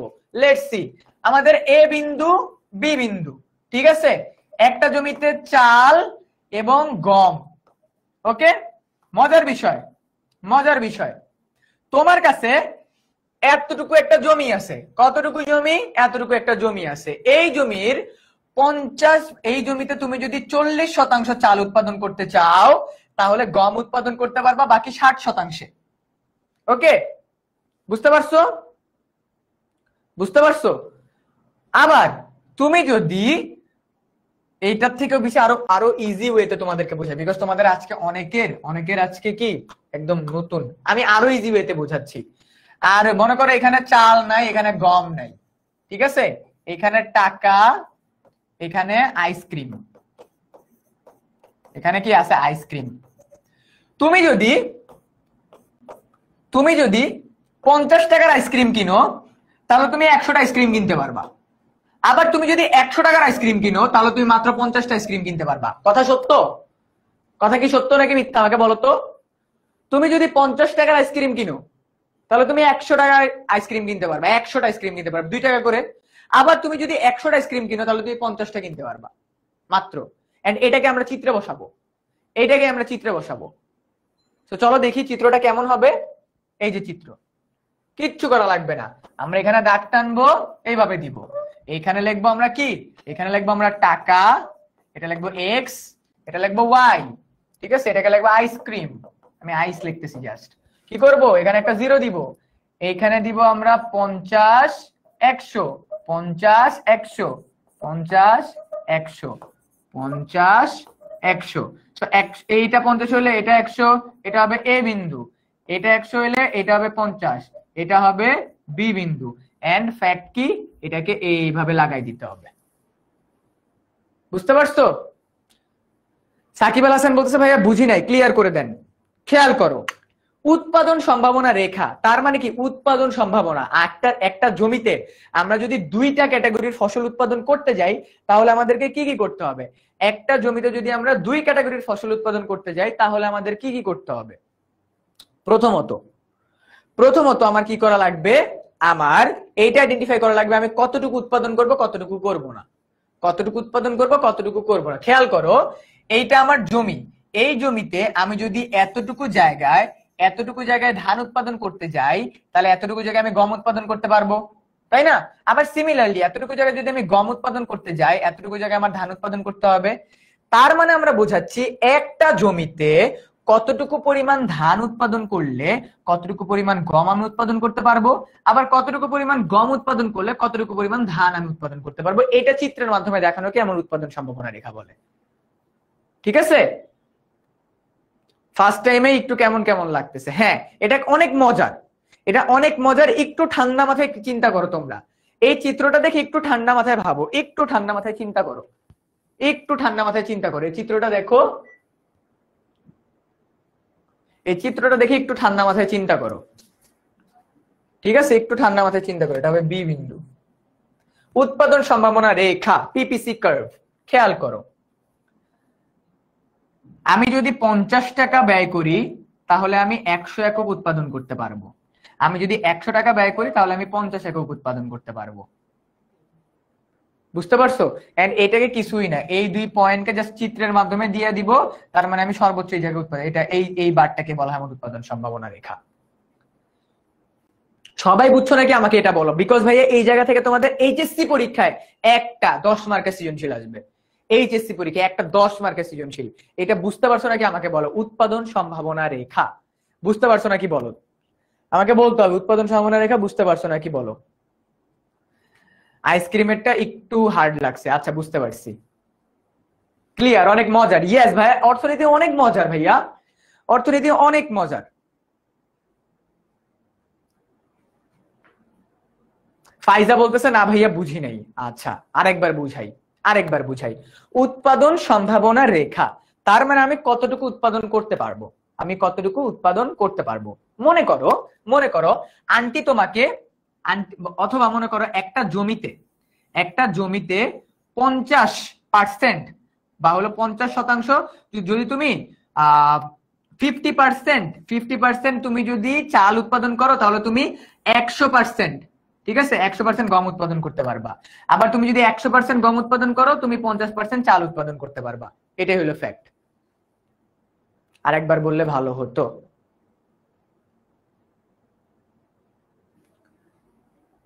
ভাইয়া আমি একদম ইজি ওয়েতে বুঝাই, একদম ইজি ভাবে, খেয়াল করো, একদম ইজি ভাবে তোমাদেরকে বুঝাই। খেয়াল করো, উৎপাদন সম্ভাবনা রেখা তার মানে কি, আমি এক জায়গায় দুটি দ্রব্য কতটুকু উৎপাদন করতে পারবো, দুটি দ্রব্য কতটুকু উৎপাদন করতে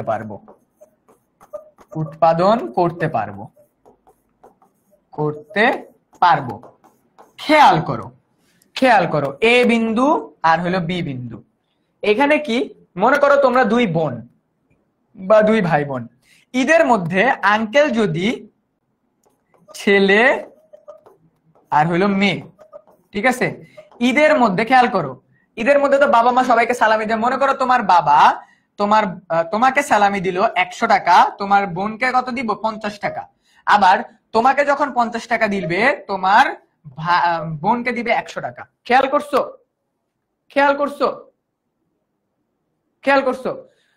ওকে যখন 100 টাকা দিচ্ছে ওকে দিতেছে 50 টাকা, আবার ওকে যখন 50 টাকা দিতেছে ওকে দিতেছে 100 টাকা। বিকজ আমার টোটাল জায়গায় আমার কাছে টোটাল টাকা আছে 150, আমাকে ডিস্ট্রিবিউট এইভাবেই করতে হবে, কেউ বেশি পাবে কেউ কম পাবে।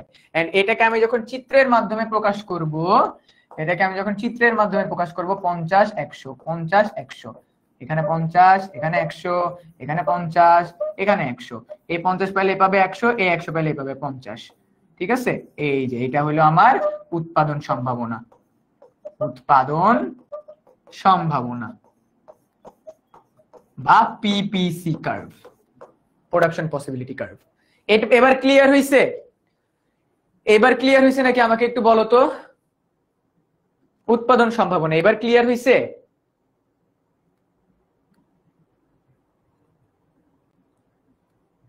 বলো ভাইয়া, আমাকে এবার একটু বলো, যে বলছিলা ভাইয়া ক্লিয়ার হয় না এবার ক্লিয়ার হয়েছে? মেইন কথা হলো এক জায়গায় দুইটা দ্রব্য কতটুকু উৎপাদন করতে পারবা, এইটা বোঝাচ্ছে যেখানে, ঠিক আছে। সামিয়া তাবাসসুম ভাইয়া এবার বুঝতে পারছো আই গেস তুমি?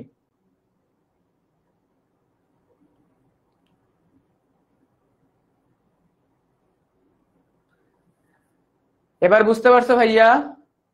একদম ক্লিয়ার ভাইয়া, এবার ওকে ডান ফাইন আলহামদুলিল্লাহ। আচ্ছা, তো আমরা এটা বুঝে গেছি উৎপাদন সম্ভাবনা এখান থেকে আসবে। দেন আমরা কি উৎপাদন করব, কিভাবে উৎপাদন করব, এন্ড এটা আমরা অলরেডি দেখে ফেলছি, ঠিক আছে। আচ্ছা, এবার আমরা দেখব কি, দেখবো হলো সম উৎপাদন রেখা। এবার আমরা কি দেখব, এবার দেখো একটু আগে এটা এরকম ছিল, এবার এটা এরকম হয়ে যাবে। ওকে, সম উৎপাদন রেখা, কি উৎপাদন রেখা? সম উৎপাদন রেখা। আচ্ছা, এটা আমরা এখন দেখবো না, এটা আমরা অলরেডি দেখছি উৎপাদন সম্ভাবনা রেখা। এই যে দেখো এভাবে করে তোমাদের ম্যাথ আসবে, তোমাদের দেখো যদি তুমি 0 টাকা তোমার কাছে যখন 0 তখন তুমি 24 টাকা 24 একক উৎপাদন করতে পারবা। তোমার কাছে যখন 10 টাকা আছে তখন তুমি 20টা প্রোডাক্ট কিনতে পারবা, যখন 20 টাকা আছে তখন 10টা, যখন 24 টাকা আছে তুমি কিছুই করতে পারবা না। ঠিক আছে, এই যে সেম জিনিসটা এখানে কোনটার মাধ্যমে উৎপাদন করতে হয়েছে? বি উৎপাদন সম্ভাবনা রেখার মাধ্যমে। ওকে, এই যে উৎপাদন সম্ভাবনা রেখা আমরা একটু আগে বলছি, তাই না? একটু আগে দেখছি, এই যে দেখছো। এবার দেখো, এবার ক্লিয়ার, এবার ক্লিয়ার। দেখো আমার টাকার পরিমাণ সেম, 5000 টাকা আছে। আমার জমিতে যদি 12 মণ ধান উৎপাদন করি তাহলে সম্পূর্ণ ধান, আমি কোনো পাট উৎপাদন করতে পারবো না। যদি আমি 10 মণ ধান উৎপাদন করি তাহলে আমি 5 মণ পাট উৎপাদন করতে পারবো। 5 মণ ধান উৎপাদন করলে 10 মণ পাট উৎপাদন করতে পারবো। আবার আমি যদি শুধু 12 মণ পাট উৎপাদন করি তাহলে আমি ধান উৎপাদনই করতে পারবো না। এই যে দুইটা দ্রব্য উৎপাদনের সম্ভাবনা, দুইটা দ্রব্য উৎপাদনের একই সাথে দুইটা দ্রব্য উৎপাদনের সম্ভাবনা যে চিত্রের মাধ্যমে প্রকাশ করা হয় তাকে উৎপাদন সম্ভাবনা রেখা বলা হয়। এই যে দেখো, যখন 0 তখন 12, ঠিক আছে। আবার যখন 5 একক তখন হচ্ছে কত একক? 12 একক। ওকে, 5 12। দেন আমার কি যাচ্ছে? যখন 10 একক তখন যাচ্ছে আমার এখানে 5 একক। তো এইভাবে করে আমরা অ্যান্সার করব। এটা 0 হইলে এটা 12। তো আমরা এইটাকে একবার হইলো এইটাকেই তোমার লম্ব অক্ষে বসাবো, এই যে এই অক্ষে বসাবো, আর একটা ভূমি অক্ষে বসায় অ্যান্সার করে ফেলবো আমরা। ভাইয়া চিত্র কি আনুমানিক ভাবে আঁকবো? হ্যাঁ, চিত্র সবসময় আনুমানিক ভাবে আঁকবো, চিত্র আমরা সবসময় আনুমানিক ভাবে আঁকবো। 0 টাকা থাকলে ওইটা বাদ দাও, ওইটা বাদ দাও, এটা খেয়াল করো। এই যে 0 টাকা মানে 24, ওটা জমির কথা বলছি, জমি জমি, ঠিক আছে, জমির কথা বলছি। 0 টাকা তার মানে তুমি যদি ধান উৎপাদন 0% করো তাহলে তুমি 12 মণ বা 24 মণ গম উৎপাদন করতে পারবা। ওইটাই বলা হয়েছে এখানে। এইটার দিকে ফোকাস করো। একটা একটা বুঝলে তুমি সবগুলো উৎপাদন সম্ভাবনা রেখা বুঝাবা। এইটা বুঝো, এইটা বুঝো, এইটা এইটা বুঝছো নাকি আমাকে জানাও। উৎপাদন সম্ভাবনা রেখার এইটা বুঝছো নাকি? ভাইয়া চিত্রটা কিভাবে আঁকতে হবে? আচ্ছা, এই যে এইখানে যে মানটা দেখছো না, আমি এটা থেকে দেখো চিত্র আঁকি। ধান আর পাট, খেয়াল করো চিত্রটা আমি আঁকতেছি। দেখো 0 আমি দিয়ে দিছি। আমি মনে করো এইখানে ধান দিলাম, ঠিক আছে, এইখানে দিলাম পাট। খেয়াল করো সবাই কি কি আছে। 0 দিয়ে দিছি, 5 10 12, 0 দিয়ে দিছি। এটা হলো 5, এটা হলো 10, এটা হলো 12। আবার সেম ওইভাবেও 0 দিয়ে দিছি, 5 10 12, যেই যেই মান আছে ওই মানগুলো লিখবো। খেয়াল করো, খেয়াল করো, যখন আমার ধান যখন 12 তখন আমার পাট কত? 0 না? তখন আমার পাট এই যে, তার মানে এইখানে আসতেছে, এই যে এইখানে আসতেছে, ঠিক আছে। 12 আর 0 তার মানে 12-র এখানেই আসি। তোমরা তো বেসিক ম্যাথ করছো না সবাই? ওই বেসিক ম্যাথটাই এই মানগুলাই চিত্রে বসাচ্ছি, এই মানগুলা চিত্রে বসাচ্ছি। এইটা আমার এক্স অক্ষ, এইটা আমার ওয়াই অক্ষ, এইটা আমার ওয়াই অক্ষ, এইটা আমার এক্স অক্ষ। খেয়াল করো, খেয়াল করো, একবার ভালোভাবে বুঝলেই হবে, একবার ভালোভাবে বুঝলেই হবে। আগে চিত্রটা খেয়াল করো একবার। আমার ধান যখন 12%, গম তখন 0, তার মানে ধান এখানে এই যে 12 0 বসাই দিছি। ধান যখন 10, গম তখন কত? গম তখন কত দেখো তো? গম তখন 5, তাহলে এই যে 10 হইলে 5, 5 হইলে 10। আবার এটা ধান যখন, এটা আবার 10। তারপর কি এটা যখন 0, মানে ধান যখন 0, পাট তখন 12। এই যে দেখছো, এই যে ঠিক আছে। তো আমি কি করলাম? আমি হলো এই যে বসাই দিলাম। বুঝতে পারছো? এটাই মেবি এরকম হয়েছে, বাট এখানে কি চিত্রটা তোমরা যদি স্কেল দিয়ে ভালোভাবে আঁকো তাহলে একদম এরকম হবে, ঠিক আছে। একটু বড় ছোট হবে, আমি যেহেতু হাত দিয়ে আঁকছি চিত্রটা দেখতে এরকম হবে। বেশি কিছু না, মানগুলা মানের সাথে বসাই দিব, কোনটা হইলে কত।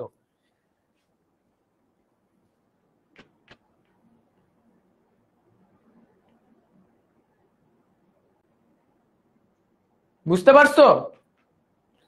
সবাই বুঝতে পারছো? আমাকে জানাও তো ভাইয়া, উৎপাদন সম্ভাবনা রেখাটা বুঝতে পারছো নাকি? এ বিন্দু কোথায় দিব? এই যে এ বিন্দু, এই যে বি বিন্দু, এই যে সি বিন্দু, এই যে ডি বিন্দু, A B C D, A B C D, ঠিক আছে। খেয়াল করছো? A B C D. এই চিত্রটা গ্রাফে আঁকলে তোমাদের আরো ইজিয়ার হয়ে যাবে। হ্যাঁ ভাইয়া এখন বুঝতে পারছি, আলহামদুলিল্লাহ আলহামদুলিল্লাহ। ওকে আচ্ছা, তো এখানে তোমাদের একটা বেসিক ম্যাথ দিয়ে দিছি। ওকে, উৎপাদন সম্ভাবনা রেখা। আচ্ছা দেখো, এবার কি তোমরা যখন উৎপাদন সম্ভাবনা রেখা আঁকবা, আঁকার পর নিজের মতো করে এক্সপ্লেইন করে দিবে। তোমরা সম্পাদ্য লিখছো না, সম্পাদ্য তোমরা করছো না যে এই অক্ষ বরাবর এটা ধরি, বি অক্ষ বরাবর এটা ধরি, এ অক্ষ বি অক্ষকে যোগ করি, এটার মান হলো এ, এটার মান বি, এটার মান সি। সম্পাদ্য যেভাবে আঁকছো ঠিক সেভাবে চিত্র আঁকার পর, গ্রাফ আঁকার পর খাতার নিচে নিজের মতো করে এভাবে এক্সপ্লেইন করে দিবা। এই এক্সপ্লেইন করার আর বলার কিছু নাই, নিজের মতো করে এক্সপ্লেইন করে দিবা। ঠিক আছে? এই মান কি দেওয়া থাকবে নাকি বের করতে হবে? সব দেয়া থাকবে, সব দেয়া থাকবে ভাইয়া, সব সবকিছু দেয়া থাকবে, তুমি জাস্ট চিত্র আঁকবা। সব দেয়া থাকবে, তুমি জাস্ট চিত্র আঁকবা। বুঝছো?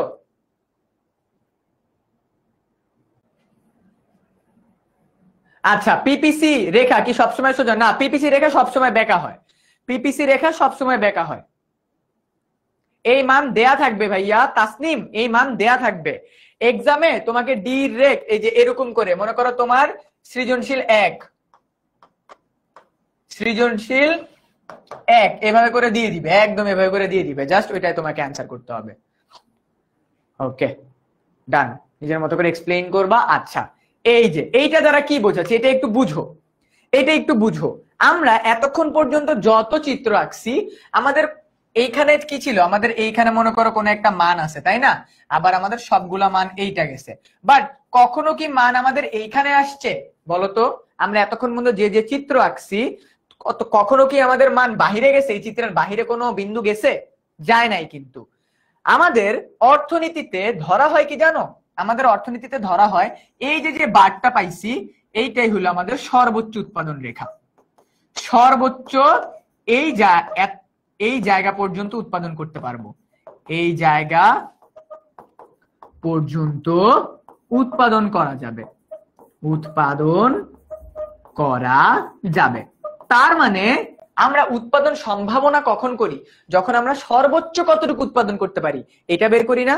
তার মানে একটা অর্থনীতিতে বা একটা জমিতে আমরা সর্বোচ্চ এতটুকু পরিমাণ উৎপাদন করতে পারি, তাই না?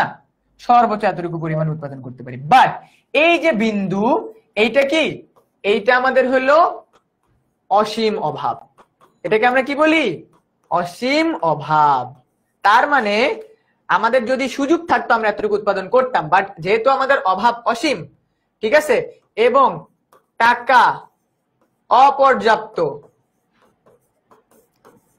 টাকা অপর্যাপ্ত, তাই আমরা এই পর্যন্ত উৎপাদন করতে পারি না। এখানে এটাই বুঝাইছে, এখানে এটাই বুঝাইছে যে আমরা যখনই উৎপাদন করবো, আমরা এতটুকু পরিমাণ উৎপাদন করতে পারবো, আমরা কখনো এই জায়গায় উৎপাদন করতে পারবো না। বিকজ আমাদের কি? আমাদের চারটা জিনিস সীমিত: ভূমি, শ্রম, মূলধন, সংগঠন। ভূমি, শ্রম, অর্থনীতিতে চারটা জিনিস মনে রাখবা। ভূমি মানে জায়গা, যে জায়গায় তুমি উৎপাদন করতেছো, এটা লিমিটেড। শ্রম, তুমি চাইলেও অধিক পরিশ্রম করতে পারবা না। মূলধন, টাকা কিন্তু সীমিত, ঠিক আছে? এবং সংগঠন, মানুষের মেধা সীমিত, মানুষের মেধা সীমিত। অর্থনীতিতে এই চারটা জিনিস সীমিত। যেহেতু এই চারটা জিনিস সীমিত, তাই এই জায়গায় উৎপাদন করা যাবে না। মনে রাখবা সব, মনে রাখবা সবাই। অর্থনীতিতে এই চারটা জিনিস সীমিত, তুমি চাইলেই বাড়াইতে পারবা না। ভূমি, তুমি চাইলেই পৃথিবীতে জমি বাড়াইতে পারবা না। শ্রম, তুমি চাইলেই কোনো মানুষকে দিয়ে 12 ঘন্টা জায়গায় 15 ঘন্টা কাজ করে দিতে পারবা, তার শরীরে কুলাবে না। দেন মূলধন, টাকা তো অলওয়েজই সীমিত। সংগঠন, সংগঠন মানে কি? সবকিছু ম্যানেজ করার পাওয়ার বা সবকিছুকে একত্র করা। ওই সবকিছু একত্র তোমার সবগুলোর মধ্যেই পড়ে যায়। বুঝতে পারছো? এজন্য এইচ হইল অসীম অভাব, বা যেখানে উৎপাদন করা অসম্ভব। এইচ দেয়া থাকবে তোমাকে কনফিউজ করার জন্য পরীক্ষায়। এইচটা দিবেই তোমাকে পরীক্ষায় কনফিউজ করার জন্য। এবং তোমাকে গ নম্বরে প্রশ্ন করবে যে উদ্দীপকের উল্লেখিত চিত্রে এইচ বিন্দুতে কি উৎপাদন করা সম্ভব? তখন তোমাকে ব্যাখ্যা করতে হবে এইটা। তোমাদেরকে প্রশ্ন দিয়ে দিবে এইচ বিন্দুতে কি উৎপাদন সম্ভব, কি উৎপাদন সম্ভব। ওই যে কি উৎপাদন করব, কার জন্য, কিভাবে করব, কার জন্য করব, এইটা তোমাদেরকে পরীক্ষায় দিয়ে দিবে যে এইচ বিন্দুতে কি উৎপাদন সম্ভব। তখন তোমরা বলবা না, সম্ভব না, কারণ আমরা জানি অর্থনীতিতে এই চারটা জিনিস সীমিত। তারপরে এক্সপ্লেইন করে দিবা, দ্যাটস ইট। বুঝছো? ক্লিয়ার হয়েছে না? এবার ক্লিয়ার হয়েছে না? আমাকে একটু জানাও তো। আই গেস এবার তোমাদের সবার ক্লিয়ার হয়েছে। এইগুলোই হলো আমাদের ইকোনমিক্স এর বেসিক। এভাবে করে আমরা বেসিক বিল্ড করি আস্তে আস্তে। আমরা কিন্তু আজকে অনেক কিছু শিখছি, তোমরা কিন্তু বুঝতেছও না।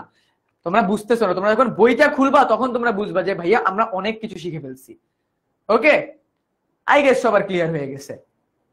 আচ্ছা, এইবার কি এইটা আমরা ওই সেম উৎপাদন একই চিত্রের ভিতরে আমরা যদি বিভিন্ন জায়গায় উৎপাদন করি, ঠিক আছে, এটাকে আমরা বলি উৎপাদন সমান রেখে স্থানান্তর। এটা আমরা এখন পড়বো না, এটা আমরা পরে পড়বো। ঠিক আছে, এটা আমরা পরে পড়বো। এই সিমিলারলি এটাও আমরা পরে পড়বো। যেমন মনে করো বাংলাদেশ এই বিন্দুতে সর্বোচ্চ উৎপাদন করে, ভারত এই বিন্দুতে, এইগুলো আমরা এখন দেখবো না। তো সেম আমাদের এই যে একই কথা, একই জিনিস। আচ্ছা, আরো মজার একটা পার্ট, সুযোগ ব্যয়। সবাই খাতায় লেখো সুযোগ ব্যয়। খাতার ভিতরে সবাই লেখো সুযোগ ব্যয়। খুব মজার একটা কনসেপ্ট, এটা খুব মজার একটা কনসেপ্ট, সুযোগ ব্যয়। সবাই খাতার ভিতরে হেডিং দাও সুযোগ ব্যয়। সবাই খাতায় হেডিং দাও সুযোগ ব্যয়। সুযোগ ব্যয়। আমি সংজ্ঞা লিখে দিব, ঠিক আছে, আমি সংজ্ঞা লিখে দিব, এটাই সবাই খাতায় লিখবা। দুটি প্রকল্পে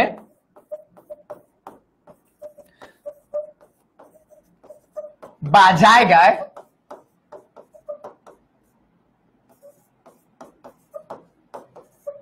অর্থ বিনিয়োগ না করে, দুটি জায়গায় বা প্রকল্পে অর্থ বিনিয়োগ এর ক্ষেত্রে একটিতে বিনিয়োগ করলে, মানে টাকা দিলে বিনিয়োগ করলে অপরটি বাদ দিতে হয়, বাদ বা ছেড়ে দিতে হয়, বাদ বা ছেড়ে দিতে হয়। একে সুযোগ ব্যয় বলে, একে সুযোগ ব্যয় বলে। একটু কনফিউজিং বাট আমি বুঝাই দিব, একটু কনফিউজিং বাট আমি বুঝাই দিব। দুটি প্রকল্পে, হ্যাঁ এটা ফাইন্যান্সে ছিল, ইয়েস আমার স্টুডেন্টটা ধরতে পারছে, এটা ফাইন্যান্সে ছিল। দুটি প্রকল্পে বা জায়গায় অর্থ বিনিয়োগের ক্ষেত্রে একটা প্রকল্প তুমি বেছে নিলে আর একটা প্রকল্পে তোমার বিনিয়োগ সুযোগ বাদ দিতে হবে, তাই না? বুঝতে পারছো? এবার চলো এক্সাম্পল দেই, চলো এক্সাম্পল কি? এক্সাম্পল হচ্ছে সেম। তোমার কাছে 1000 টাকা আছে, তুমি চাইলে শার্ট কিনতে পারো অথবা তুমি চাইলে প্যান্ট কিনতে পারো। এই যে তুমি শার্ট কিনলা, প্যান্টটা কিনতে পারলা না, এইটাই প্যান্টটা হলো তোমার সুযোগ ব্যয়। এই প্যান্ট কি? সুযোগ ব্যয়। সুযোগ ব্যয়। আবার বলি, আরো এক্সাম্পল দিই। তোমার কাছে 100 টাকা আছে, তোমার খিদা লাগছে, তুমি বার্গার খাইতে পারবা অথবা তুমি মনে করো রোল খেতে পারবা। ঠিক আছে, তুমি মনে করো বার্গারকে চুজ করলা, তাহলে তুমি রোল খেতে পারবা না। এটা হলো তোমার সুযোগ ব্যয়। এটা কি? সুযোগ ব্যয়। যেহেতু টাকা লিমিটেড, সময় লিমিটেড, সবকিছু লিমিটেড, তাই দুইটা জিনিসের মধ্যে যখন আমি একটাকে চুজ করবো আর একটা অটোমেটিক্যালি বাদ হয়ে যাবে। যেটা বাদ ওইটাকে আমি ছেড়ে দিছি, যেটা ছেড়ে দিছি ওইটাই আমার সুযোগ ব্যয়, যেটাকে ছেড়ে দিছি ওইটাই আমার সুযোগ ব্যয়। এই এসএসসি পরীক্ষায় তোমরা ভালো করার জন্য তোমরা কি ঘুরতে যাওয়া, ফ্রেন্ডসদের বার্থডে পার্টি, কাজিনের বিয়ে, তারপর হলো অনেক ট্যুর, এগুলাকে ছেড়ে দিয়ে জাস্ট পড়ছো না? ওই যে পড়ার কারণে তুমি যেগুলা ছেড়ে দিছো ওই সবগুলো তোমার সুযোগ ব্যয়। ঠিক আছে, জাস্ট পড়ার কারণে তুমি যা ছেড়ে দিছো ওই সবগুলো তোমার সুযোগ ব্যয়। আমি এখন তোমাদেরকে পড়াচ্ছি, আমি তোমাদেরকে যদি এখন না পড়ায়া আমি কি করতাম, ঢাকা ইউনিভার্সিটি টিএসসি তে ঘুরতে যেতাম, আমার ক্যাম্পাসে ঘুরতে যেতাম, কক্সবাজার ঘুরতে যেতাম, তাহলে কি হইতো? এই ক্লাসটা ছেড়ে দিতে হইতো না, তাহলে এটা হইতো আমার সুযোগ ব্যয়, ক্লাসটা হইতো আমার সুযোগ ব্যয়। বুঝছো? মানে দুইটা, তোমার কাছে যে কোনো দুইটা অপশন থাকবে, এই দুইটা অপশনের মধ্যে তুমি একটাকে চুজ করবা। হ্যাঁ ভাই, এটা দুষ্প্রাপ্যতার মতো, কাইন্ড অফ দুষ্প্রাপ্যতার মতো, বাট দুইটাকে মিক্স করো না, দুইটা আলাদা জিনিস। লাইফে দুইটা অপশন আছে, দুইটা অপশনের মধ্যে থেকে একটাকে তুমি চুজ করলে আর একটা ছেড়ে দিতে হবে। হয় তুমি কফি খাবা, নাহলে তুমি চা খাবা, দুইটাকে একত্রে খাইতে পারবা না, বিকজ তোমার কাছে কাপ একটা। ওকে, তোমার কাছে কাপ একটা। লাইফে তুমি চাইলে হয় ভালো মানুষ হইতে পারবা, না হলে তুমি চাইলে খারাপ মানুষ হইতে পারবা। দুইটার মধ্যে একটাকে তোমাকে চুজ করতে হবে। তুমি ভালো এবং খারাপ একসাথে দুইটা হইতে পারবা না, বিকজ লাইফ তোমার কাছে একটা। এইটা হলো সুযোগ ব্যয়। বুঝতে পারছো? তোমাদের এসএসসি পরীক্ষার রেজাল্ট দিবে কিছুদিন পরে। যারা এ প্লাস পাবা ভালো, যারা এ প্লাস পাবা না তারা চাইলে মন খারাপ করে বসে থাকতে পারো, অথবা এই প্ল্যানিং করতে পারো যারা যারা আমার উপর এক্সপেকটেশন রাখছিল বা আমি কেন খারাপ করছি এটা আইডেন্টিফাই করে আমি এইচএসসি তে ভালো করবো, একটা ভালো ইউনিভার্সিটিতে চান্স পাবো। এই দুইটা অপশনের মধ্যে যদি তুমি মন খারাপ করে বসে থাকাটা বেছে নাও তাহলে তোমার সুযোগ ব্যয় হলো তুমি এইচএসসি তো ভালো করতে পারবা না। তুমি কি করতে পারবা না? এইচএসসি তো ভালো করতে পারবা না। বাট যারা যারা এইচএসসি তে ভালো করে ইউনিভার্সিটিতে চান্স পাওয়া চুজ করবে তাদের সুযোগ ব্যয় কি? তারা তাদেরকে যদি এসএসসি পরীক্ষার রেজাল্ট পাওয়ার পর অনেক মানুষ অনেক কথা শোনায় তাদের ওটা গায়ে লাগবে না, বিকজ তাদের অ্যাম্বিশনটা বড়। বুঝতে পারছো সুযোগ ব্যয়টা কোথায়? এইটাই হলো জীবনের ক্ষেত্রে সুযোগ ব্যয়। সো সুযোগ ব্যয় জীবনের প্রতিটা ক্ষেত্রে আছে। তোমরা এখন অনেকে নেটফ্লিক্সে মুভি দেখতে পারতা, নেটফ্লিক্সে মুভি না দেখলে তোমরা আমার ক্লাস করতেছো, ওই মুভি দেখাটা হলো তোমার সুযোগ ব্যয়। বুঝছো? ওই মুভি দেখাটা ছেড়ে দেওয়াটা হলো তোমার সুযোগ ব্যয়। যেটা ছেড়ে দিছি ওইটাই তোমার সুযোগ ব্যয়। আই গেস তোমরা বুঝতে পারছো। সুযোগ ব্যয়কে আমরা তিনটা ভাগে ভাগ করে থাকি। অভাবের দিক থেকে সুযোগ ব্যয়ের সংজ্ঞা থাকে, ঠিক আছে, ওই যে আমরা কোন অভাবটা চুজ করব সেইটা। দেন সুযোগের দিক থেকে তোমার কাছে সুযোগ আছে, তুমি যে কোনো একটাকে চুজ করতেছো ওইটা, ঠিক আছে, হাত ছাড়াকৃত বা ত্যাগকৃত সুযোগ ব্যয়। আর উৎপাদনের দিক থেকে, ঠিক আছে, তোমার কাছে ধান উৎপাদনের সুযোগ আছে, তোমার কাছে গম উৎপাদনের সুযোগ আছে। তুমি কোনটা বেশি করবা কোনটা কম করবা এটা তোমার উপরে। একটা বাড়াইলে আরেকটা কমাইতে হবে, একটা কমাইলে আরেকটা বাড়াইতে হবে, এটাই সুযোগ ব্যয়। এখানে সুযোগ ব্যয়ের একটা ম্যাথ আছে, বাট এটা আমরা এখন দেখবো না। আচ্ছা, এটা আমরা এখন দেখবো, এটা ক্লাসের ভিতরে আমরা দেখবো। আমাদের অর্থনীতির সমস্যাগুলো কি কি, চলো আমরা এবার অর্থনীতির সমস্যাগুলো দেখবো। চলো, এই যে আমাদের অর্থনীতির সমস্যাগুলো কি কি। আমাদের দেশে অর্থনীতির সমস্যা কি কি এটা আমরা বুঝতে চাই না? আমাদের দেশে অর্থনীতির সমস্যাগুলো কি কি? এই যে আমাদের অর্থনীতির সমস্যা, আমাদের অর্থনীতি উপরের দিকে উঠতে পারতেছে না, কারণ কি? এক, সামাজিক শ্রম বিভাগ। তার মানে কি, কে কে বেশি টাকা আর্ন করবে, কে কম টাকা আর্ন করবে, এটা অলরেডি চুজ করে ফেলা হয়েছে।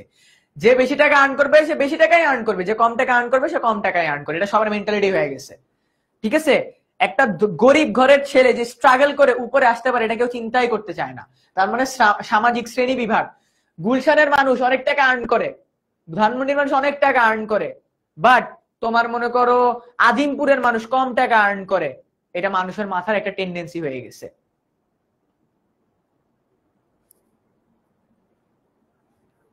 হ্যাঁ, আমাদের তো বেসিক বিল্ডিং ক্লাস সাকিব, এখন আমরা কিন্তু আমাদের অনলাইন ব্যাচের ক্লাস এখনো শুরু করিনি। আমাদের অনলাইন ব্যাচের ক্লাসে আমরা আরো ডিটেইলসে পড়াবো তখন। এখন তো আমাদের বেসিক বিল্ডিং ক্লাস, আমরা বেসিকটা বিল্ড করতেছি। এখন সবকিছু আমার বোঝার দরকার নেই, ঠিক আছে? যখন আমরা একদম ইন্টায়ার ক্লাসের ভিতরে যাব তখন আমরা বুঝবো। আচ্ছা, এরপরে স্বয়ংক্রিয় বাজার। ঠিক আছে, স্বয়ংক্রিয় বাজার বলতে কি বোঝায়? বাজারে একদল মানুষ থাকে যারা কি পুরো বাজারটাকে কন্ট্রোল করে। ঠিক আছে ভাইয়া, বইয়ের মতো না লিখে যদি নিজের মতো করে লিখি তাহলে কি ভালো মার্ক পাবো? হ্যাঁ, ডেফিনেটলি ভালো মার্ক পাবা, বাট এটা তোমাকে মেক শিওর করতে হবে তুমি নিজের ভাষায় লিখলেও গুছায় লিখতেছো। আমি কখনো বইয়ের ভাষায় লিখি নেই, আমি নিজের ভাষায় রাইটটা লিখছি, আমি নিজের ভাষায় রাইটটা লিখছি, ভালো মার্ক পাইছি। ওকে, আমরা দেখতেছিলাম অর্থনৈতিক সমস্যা। প্রথমে সমাজের শ্রেণী বিভাগ, সমাজকে ভাগ করে ফেলা হয়েছে। স্বয়ংক্রিয় বাজার, কে বাজার কন্ট্রোল করবে, কে শোষিত হবে, কে শাসন করবে, সবকিছু বাজারে অলরেডি কন্ট্রোল। পুঁজি কেন্দ্রীকরণ, তার মানে কি আমাদের দেশে যার কাছে মূলধন বেশি, ঠিক আছে, তার কাছে বেশি মানুষ যায়। যার কাছে মূলধন বেশি তার কাছে বেশি মানুষ যায়, যে শ্রম দিতে পারে তার কাছে মানুষ যায় না। এটা আমাদের অর্থনীতির একটা সমস্যা। শ্রেণী বিভক্তিকরণ, ঠিক আছে, আয় বৈষম্য। বিসিএস ক্যাডার ছেলের সাথে ভালো মেয়ের, সুন্দরী মেয়ের বিয়ে হচ্ছে। ঠিক আছে, বিসিএস ক্যাডার ছেলে তার লাইফে সে আর কিছু করুক না করুক, সে লাইফে অনেক ভালো কিছু করছে, বিসিএস ক্যাডার হওয়ার কারণে তার লাইফ শাইন। এটা কি একটা শ্রেণী বৈষম্য না? বাট যেই ছেলেটা বা যেই মেয়েটা তোমার কর্পোরেট জব করতেছে, যে তার মেধা দিয়ে ওখানে টিকছে, হ্যাঁ, সে কি বৈষম্যের শিকার হচ্ছে না? সেও ভালো টাকা আর্ন করতেছে, সেও 1-2 বছর পর ভালো টাকা আর্ন করতেছে। বাট এখানে শ্রেণী বৈষম্যটা কি? সরকারি চাকরিজীবীর র্যাঙ্ক অনেক উপরে দেওয়া হয়, তোমার বেসরকারিদেরকে একদম নিচুতে দেওয়া হয়। এটা শ্রেণী বৈষম্য, এর কারণে আমাদের অর্থনীতি গ্রো করে না। দেন মুনাফা ভিত্তিক উদ্যোগ। মুনাফা ভিত্তিক, সবাই টার্গেট করে টাকা লাগবে টাকা লাগবে টাকা লাগবে, বিজনেস স্টার্টেই আমার মুনাফা লাগবে, বিজনেস স্টার্টেই আমার মুনাফা লাগবে। তুমি মনে করো আজকে একটা বিজনেস স্টার্ট করলা, তুমি যদি মুনাফা যা আসে তা যদি পকেটের ভিতরে রেখে দাও, তাহলে কি তোমার ওই টাকাটা কি আবার রিইনভেস্ট হচ্ছে? এই রিইনভেস্টমেন্ট হয় না। মুনাফা ভিত্তিক উদ্যোগের কারণে কি হয় না জানো? টাকাটা রিইনভেস্ট হয় না। এই রিইনভেস্ট না হওয়ার কারণে আমাদের ইকোনমি উপরের দিকে ওঠে না।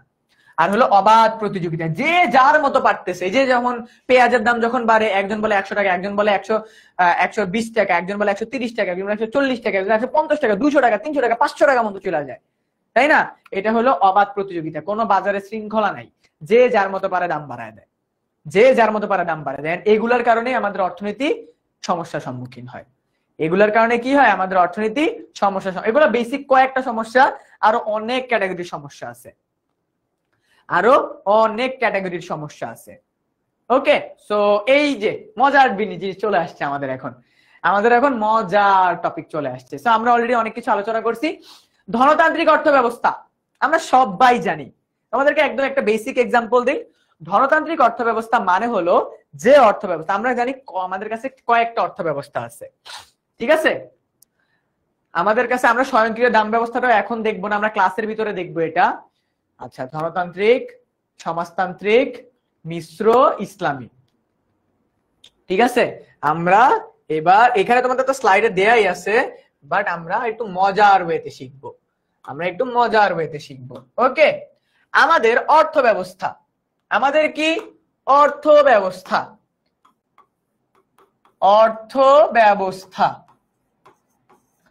আমাদের অর্থনীতিতে 4টা অর্থ ব্যবস্থা আছে, সবাই খেয়াল করো। 4টা অর্থ ব্যবস্থা, মানে পৃথিবীতে টোটাল 4টা অর্থ ব্যবস্থা। একটা হলো ধনতান্ত্রিক, একটা হলো সমাজতান্ত্রিক, আমি এখানে সবগুলো বুঝাই দিব। একটা হলো মিশ্র, আর একটা হলো ইসলামী। খেয়াল করো, ধনতান্ত্রিক অর্থ ব্যবস্থা মানে কি? যেখানে সরকার কর্তৃক, ঠিক আছে, যেখানে সরকার কর্তৃক বিধিনিষেধ দিয়ে দেয়া হয়, বাট ফ্রিডম থাকে, ফ্রিডম আছে। তার মানে কি? এই ধনতান্ত্রিক অর্থ ব্যবস্থায় তুমি যত ইচ্ছা মুনাফা ভোগ করতে পারবা। ধনতান্ত্রিক অর্থ ব্যবস্থায় কি? মুনাফাভোগী। তার মানে ধনতান্ত্রিক অর্থ ব্যবস্থা বলতে বোঝাচ্ছে যে সরকার বলে দেয় তুমি নিজের ইচ্ছা মতো চলতে পারবা। মানে ইটস লাইক কি, ছাড়া গরুকে ছেড়ে দিলে গরু যেমন যে কোনো খেতে যায় খাইতে পারে, এই ধনতান্ত্রিক অর্থ ব্যবস্থা হলো কাইন্ড অফ সেম।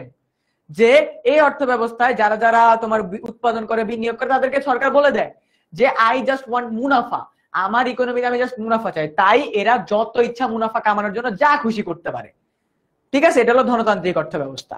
সমাজতান্ত্রিক অর্থ ব্যবস্থা কি? সমাজতান্ত্রিক অর্থ ব্যবস্থা হলো উত্তর কোরিয়া। তোমরা তো সবাই কিম জং উনকে চিনো, তাই না? উত্তর কোরিয়া। উত্তর কোরিয়া কি করে? উত্তর কোরিয়াতে কি হয়? উত্তর কোরিয়াতে কিম জং উন সবকিছু বলে দেয় যে তুমি এত টাকা আর্ন করতে পারবা, এত টাকা আর্ন করলে তুমি শহরে থাকতে পারবা, এত টাকা আর্ন করলে তোমাকে গ্রামে থাকতে হবে। তার মানে যখন সরকার কর্তৃক সবকিছু কি করে দেওয়া হয়? রুলস রেগুলেশনস দিয়ে দেওয়া হয়।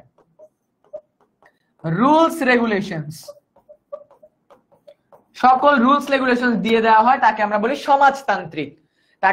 সমাজতান্ত্রিক। তার মানে কি? এইটা হলো বাবা মায়ের অবাধ্য সন্তান। ধনতান্ত্রিক অর্থ ব্যবস্থা হলো বাবা মায়ের অবাধ্য সন্তান, সে ছাড়া গুরু, তাকে বের করে দিছে, যাও বাবা তুই যা ইচ্ছা কর, তোরে আমি আর মামার যে কয়েকবার বাবা মার কথা না শুনলে বাবা কি বলে, যা তোর নিজের জীবন তুই তোর নিজের মতো গুছায় নে। এটা হলো ধনতান্ত্রিক অর্থ ব্যবস্থা। আর সমাজতান্ত্রিক অর্থ ব্যবস্থা কি? এই যে সন্ধ্যা 6টায় মাগরিবের আজানের মধ্যে ঘরে ঢুকবা, মাগরিবের আজানের পর ঘরে আসলে আর ঘরে ঢুকতে পারবা না, এটাকে বলা সমাজতান্ত্রিক অর্থ ব্যবস্থার উদাহরণ। সেম, যে অর্থ ব্যবস্থায় সরকার কর্তৃক সবকিছু নির্ধারণ করে দেওয়া হয়। আর মিশ্র কি? মিশ্র মানে হইলো ধনতান্ত্রিক, ঠিক আছে, এই যে তোমার ধনতান্ত্রিক আর সমাজতান্ত্রিকের একত্র। তার মানে কি? এখানে ফ্রিডমও আছে, রুলস এন্ড রেগুলেশনও আছে। মানে কি? যতই তুমি ঘুরি উপরে উড়াও, নাটাই কিন্তু আমার হাতে, ঠিক আছে? তুমি ঘুরি উঠতে উঠতে উঠতে উঠতে একদম মহাকাশে যেতে পারবা, বাট টানটা যখন আমি দিব, নাটাই তো আমার কাছে, টান আমি দিলে আমার কাছে চলে আসতে হবে, ঠিক আছে? তার মানে এখানে কি? মিশ্র অর্থ ব্যবস্থা মানে হলো এখানে সরকার তোমাকে উৎপাদনের ফ্রিডমও দিবে এবং কিছু রুলস এন্ড রেগুলেশনও দিয়ে দিবে যে জমির দাম এতটুকু পর্যন্ত বাড়াতে পারবা, এতটুকু পর্যন্ত বাড়াতে পারবা না। ঠিক আছে। এন্ড ইসলামী অর্থব্যবস্থা আমরা সবাই জানি, ইসলামী শরিয়া মোতাবেক যে অর্থব্যবস্থা বা যে অর্থনীতি পরিচালিত হয় তাকে ইসলামী অর্থব্যবস্থা বলা হয়। এবং এখানে সুদ নিষিদ্ধ। এখানে কি? এখানে সুদ নিষিদ্ধ। ঠিক আছে, এখানে হলো সুদ নিষিদ্ধ। বুঝতে পারছো? এই চারটা নিয়ে আর কারো কোনো কনফিউশন আছে বলো তো? এইবার তোমরা আমাকে বলবা বাংলাদেশে কোন অর্থব্যবস্থা আছে। এইবার তোমরা আমাকে বলবা বাংলাদেশে কোন অর্থব্যবস্থা আছে, বলো দেখি, বলো দেখি। এবার আমাকে তোমরা বলো বাংলাদেশে কোন অর্থব্যবস্থা আছে, দেখি কে গেস করতে পারে রাইটটা।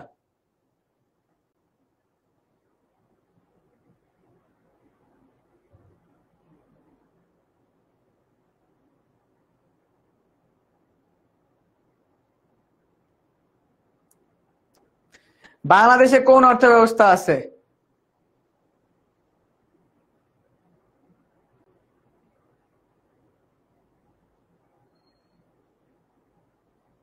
বলো দেখি বাংলাদেশে কোন অর্থব্যবস্থা আছে, কে বলতে পারবা? একটু মাথা খাটাইলেই পেরে পেরে যাবা। বাংলাদেশে কোন অর্থব্যবস্থা আছে? মিশ্র অর্থব্যবস্থা। সামিয়া তাবাসসুম, ইয়েস। সমাজতান্ত্রিক না, বাংলাদেশে মিশ্র অর্থব্যবস্থা। বাংলাদেশে মিশ্র, বাংলাদেশে মিশ্র, মিশ্র। বিকজ বাংলাদেশের সরকার ফ্রিডমও দেয়, রুলস এন্ড রেগুলেশনও দেয়। বাংলাদেশের সরকার ফ্রিডমও দেয়, রুলস এন্ড রেগুলেশনও দেয়। বাংলাদেশ মিশ্র অর্থব্যবস্থা। বাংলাদেশ মিশ্র অর্থব্যবস্থা। ইয়েস, বাংলাদেশ মিশ্র অর্থব্যবস্থা। হ্যাঁ, বাংলাদেশ মিশ্র অর্থব্যবস্থা বিদ্যমান। সবাই রাইট অ্যান্সার দিয়েছো। বাংলাদেশে মিশ্র অর্থব্যবস্থা বিদ্যমান। ঠিক আছে, বাংলাদেশে মিশ্র অর্থব্যবস্থা বিদ্যমান। এইটা সবাই বুঝতে পারছো? এইটা সবার কাছে ক্লিয়ার হইছে? আমাকে একটু জানাও তো, এটা এই চারটা সবার কাছে ক্লিয়ার?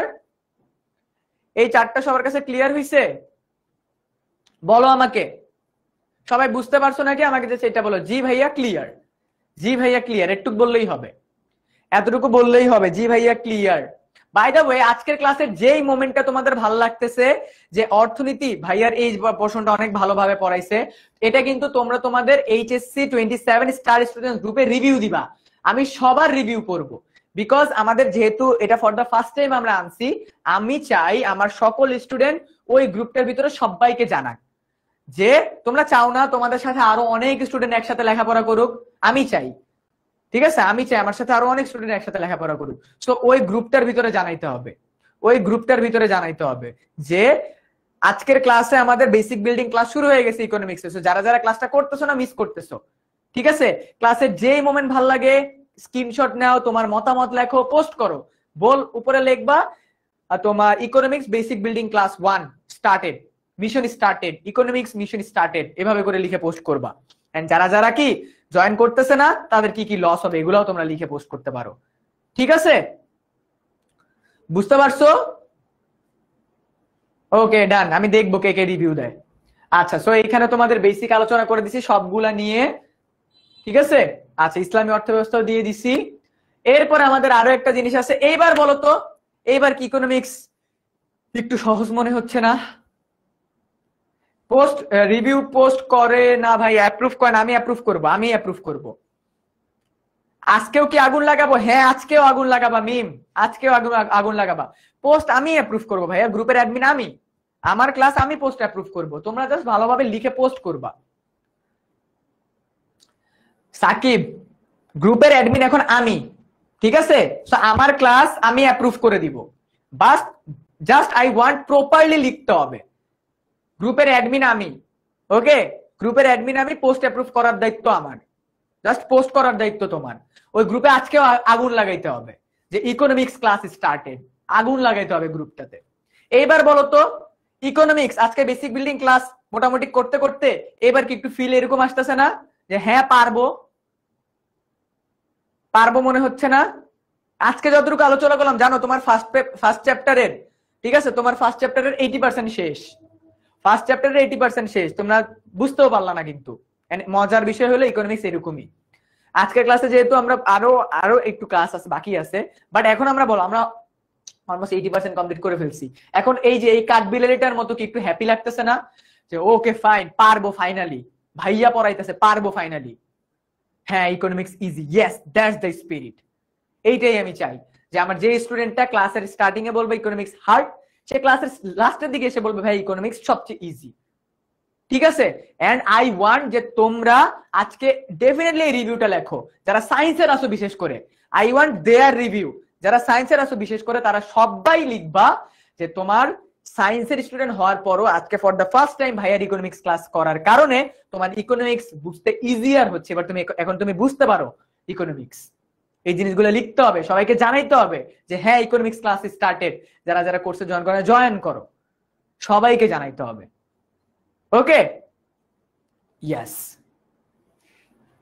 ওকে। সো আমাদের আরো দুইটা জিনিস আছে, একটা হলো সমষ্টিক অর্থনীতি, একটা হলো ব্যষ্টিক অর্থনীতি। আমি জাস্ট একটা জিনিস তোমাদেরকে এখানে বলি, সামষ্টিক অর্থনীতি মানে হলো যে অর্থনীতিতে আমাদের পুরো দেশের সবকিছু নিয়ে আলোচনা করা হয়, দেশের সবকিছু নিয়ে আলোচনা করা হয়।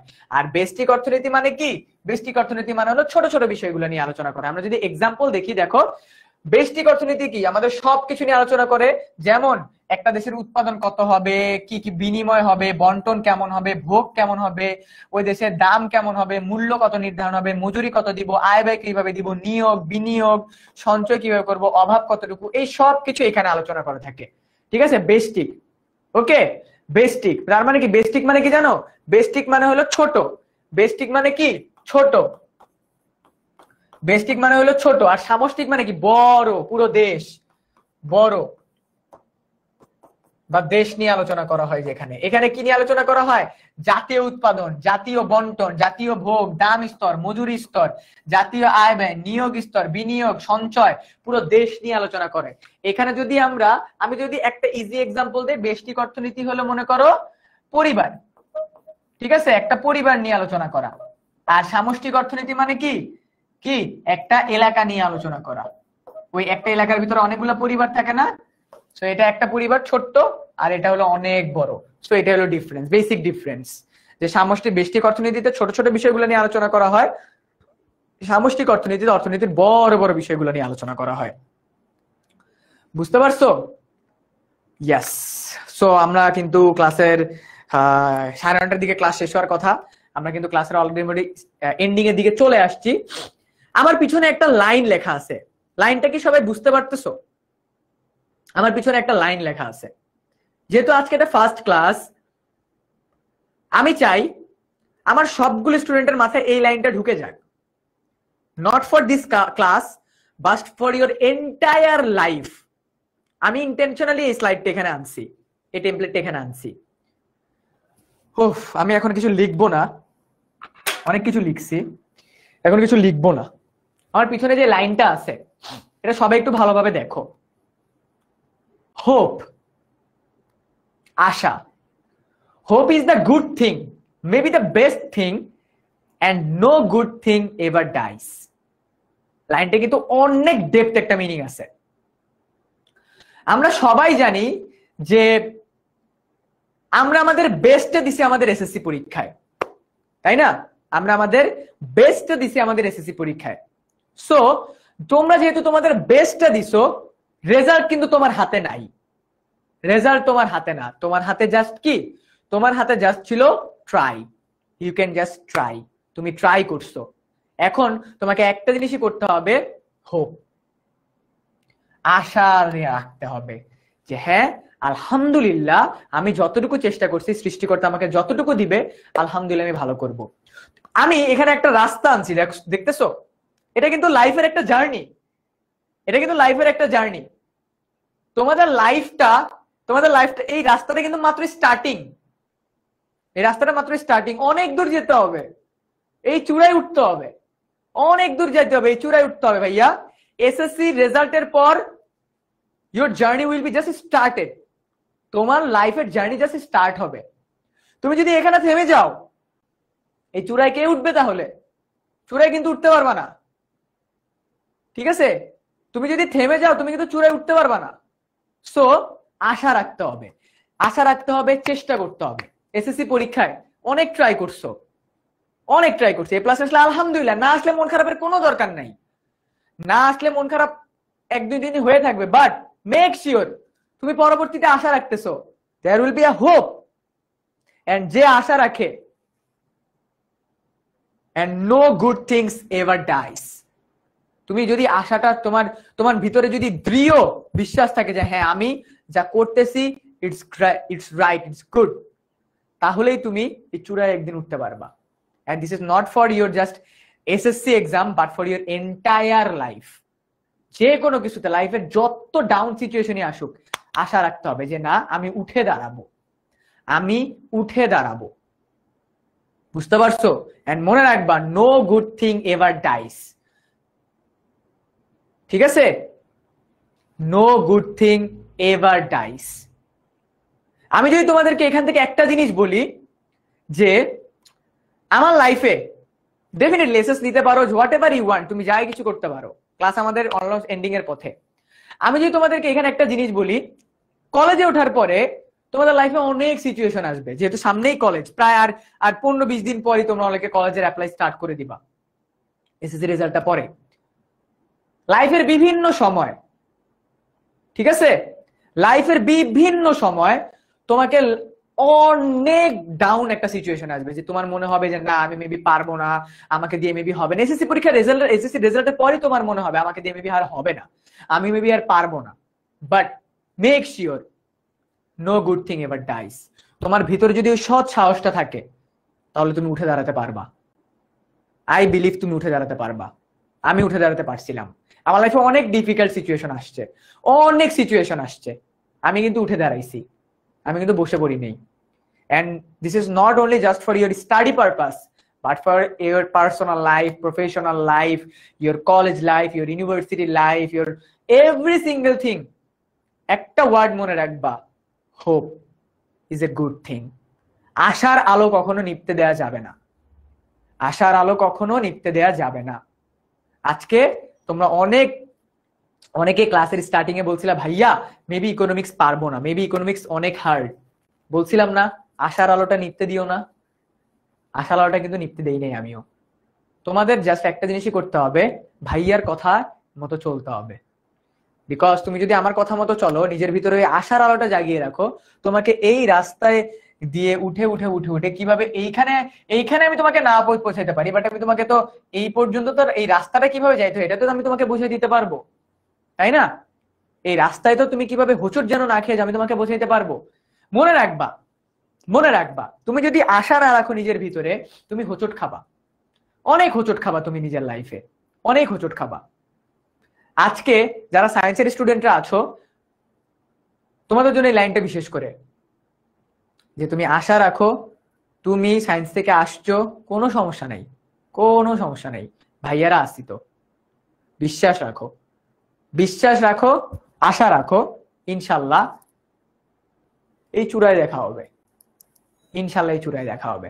এসএসসি রেজাল্ট কিছুদিন পর, আজকে বেসিক বিল্ডিং ক্লাস, আবার আমাদের ঠিক এক সপ্তাহ পর মেবি আরেকটা বেসিক বিল্ডিং ক্লাস।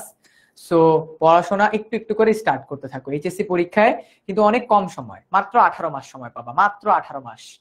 এই 18 মাসের ভিতরে তোমার এইচএসসির পড়া কমপ্লিট করতে হবে, ইউনিভার্সিটি অ্যাডমিশনের অনেক পড়া কমপ্লিট করে ফেলতে হবে। সো আজকে তোমরা দেখলা ভাইয়া তোমাদেরকে কিভাবে ইকোনমিক্স পড়াই, আরো ইন ডেপথে আরো ভালোভাবে পড়াবো। বাট আজকে যে বিষয়গুলো তোমাদেরকে পড়াইছি, এন্ড মোস্ট ইম্পর্টেন্টলি যে আশার আলোটা তোমাদের ভিতরে আমি জাগাইছি, এইটাকে নিভতে দেওয়া যাবে না through out your admission journey. আমাকে কথা দিচ্ছ তো সবাই যে ভাইয়া আপনি যেভাবে বলতেছেন, যেভাবে করে পড়াচ্ছেন, সেইভাবে করেই পড়বো। বুঝতে পারতেছো? এন্ড তোমাদের সবাইকে একটা জিনিস আমি বলবো, আজকের ক্লাসে রিভিউটা তোমরা সবাই দিবা, সবাই ডেফিনেটলি রিভিউ দিবা। বিকজ আমি চাই পুরো বাংলাদেশের স্টুডেন্টদেরকে, মানবিক বিভাগের পুরো বাংলাদেশের স্টুডেন্টদেরকে জানাইতে যে ইকোনমিক্স ক্লাস আমরা কতটা ইফেক্টিভ ওয়েতে নিচ্ছি, আমরা কতটা ভালোভাবে ইকোনমিক্স ক্লাস নিচ্ছি। ঠিক আছে? বুঝতে পারছো? তো কে কে আছো আমার সাথে বলো, কে কে আছো আমার সাথে? ওই গ্রুপটাতে আজকে আগুন জ্বালাবা, ওই গ্রুপটাতে আজকে একদম ফায়ার স্টার্ট করে দিবা। বলো কে কে আসো, কে কে আসো আমার সাথে, কে কে আছো আমার সাথে আমাকে একটু জানাও, কে কে আমার সাথে আছো আমাকে একটু জানাও। রিভিউ কে কে দিবা আমাকে একটু জানাও। আমি কিন্তু ক্লাস থেকে বেরোয় রিভিউ গুলা দেখাই স্টার্ট করবো, রিভিউ গুলো অ্যাপ্রুভ করা স্টার্ট করবো। সো কেউ যদি রেকর্ড করতে চাও রেকর্ড করে দিতে পারো, and whatever you want. আমি এখন যে কথাগুলো বলছি সেগুলো না, ইটস লাইক তুমি এটার স্ক্রিনশট নিয়েও পোস্ট করতে পারো, বাট আই ওয়ান্ট তুমি নিজের ভিতরে বিলিফটা রাখো যে ভাইয়া আমি উঠে দাঁড়াতে পারবো ইনশাল্লাহ। সাকিবুল হাসান বলতেছে হ্যাঁ ভাইয়া যেভাবে পড়াচ্ছেন ইনশাল্লাহ এভাবে পড়েই একদিন অনেক কিছু করবো ইনশাল্লাহ। সাকিব তোমার জন্য শুভকামনা। কে কে রিভিউ দিবে এবার আমাকে একটু জানাও, কে কে ক্লাসটা রিভিউ দিবা। আমি কিন্তু অলরেডি রিভিউ গুলো অ্যাপ্রুভ করে স্টার্ট করবো ক্লাস থেকে বের হয়েই। সো আজকের বেসিক বিল্ডিং ক্লাসটা তোমাদের সবার কেমন লাগলো আমাকে ডেফিনেটলি তোমরা জানাবা, ঠিক আছে? এইখানে অলরেডি রিভিউ লিখতেছো, বলছো ফাইন, ঠিক আছে ভাইয়া আসলে আপনি thank you Faiza, thank you ভাইয়া, দিস মিনস আ লট। এই যে আমি এতক্ষণ ধরে কষ্ট করে পড়ালাম জানো, এই একটা কমেন্ট ভাইয়া মাশাল্লাহ আপনি অনেক ভালো পড়েন, এই একটা কমেন্ট দেখার জন্যই আমি সকল কষ্ট করতে রাজি আছি। ইটস লাইক আই ওয়ান্ট, আমি যে জায়গায় আটকাইছি আমার কোন স্টুডেন্ট সেই জায়গায় আটকাবে না, এই আশাটা নিয়ে আমি পড়ানো স্টার্ট করছি, এই আশাটা নিয়ে আমি পড়ানো স্টার্ট করছি। ওকে, আই ওয়ান্ট, যেহেতু আজকে আমাদের first class, I want this to be memorable to every single person, to every single person, যে ভাইয়া প্রথম ক্লাসে বলছিল আশাহত হওয়া যাবে না, কখনো আশাহত হওয়া যাবে না। Hope is a good thing, maybe the best thing, and no good thing ever dies। লাইনটা সবাই মনে রাখবা। আজকে যেহেতু আমাদের ফার্স্ট বেসিক বিল্ডিং ক্লাস, আমি চাই তোমরা সবাই এই ক্লাসটাকে মনে রাখো, মানে এই স্পিরিটটাই তোমাদের সব সময় তোমাদের সাথে থাকো, ঠিক আছে? তোমাদের সাথে থাকো।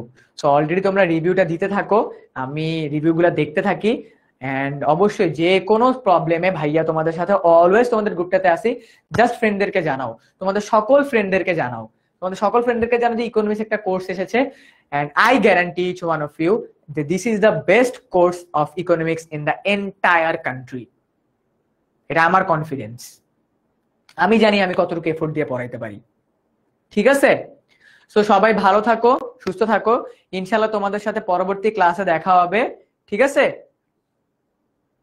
ভাইয়া আমার আপনার ক্লাস সারাদিন করতে রাজি আছি।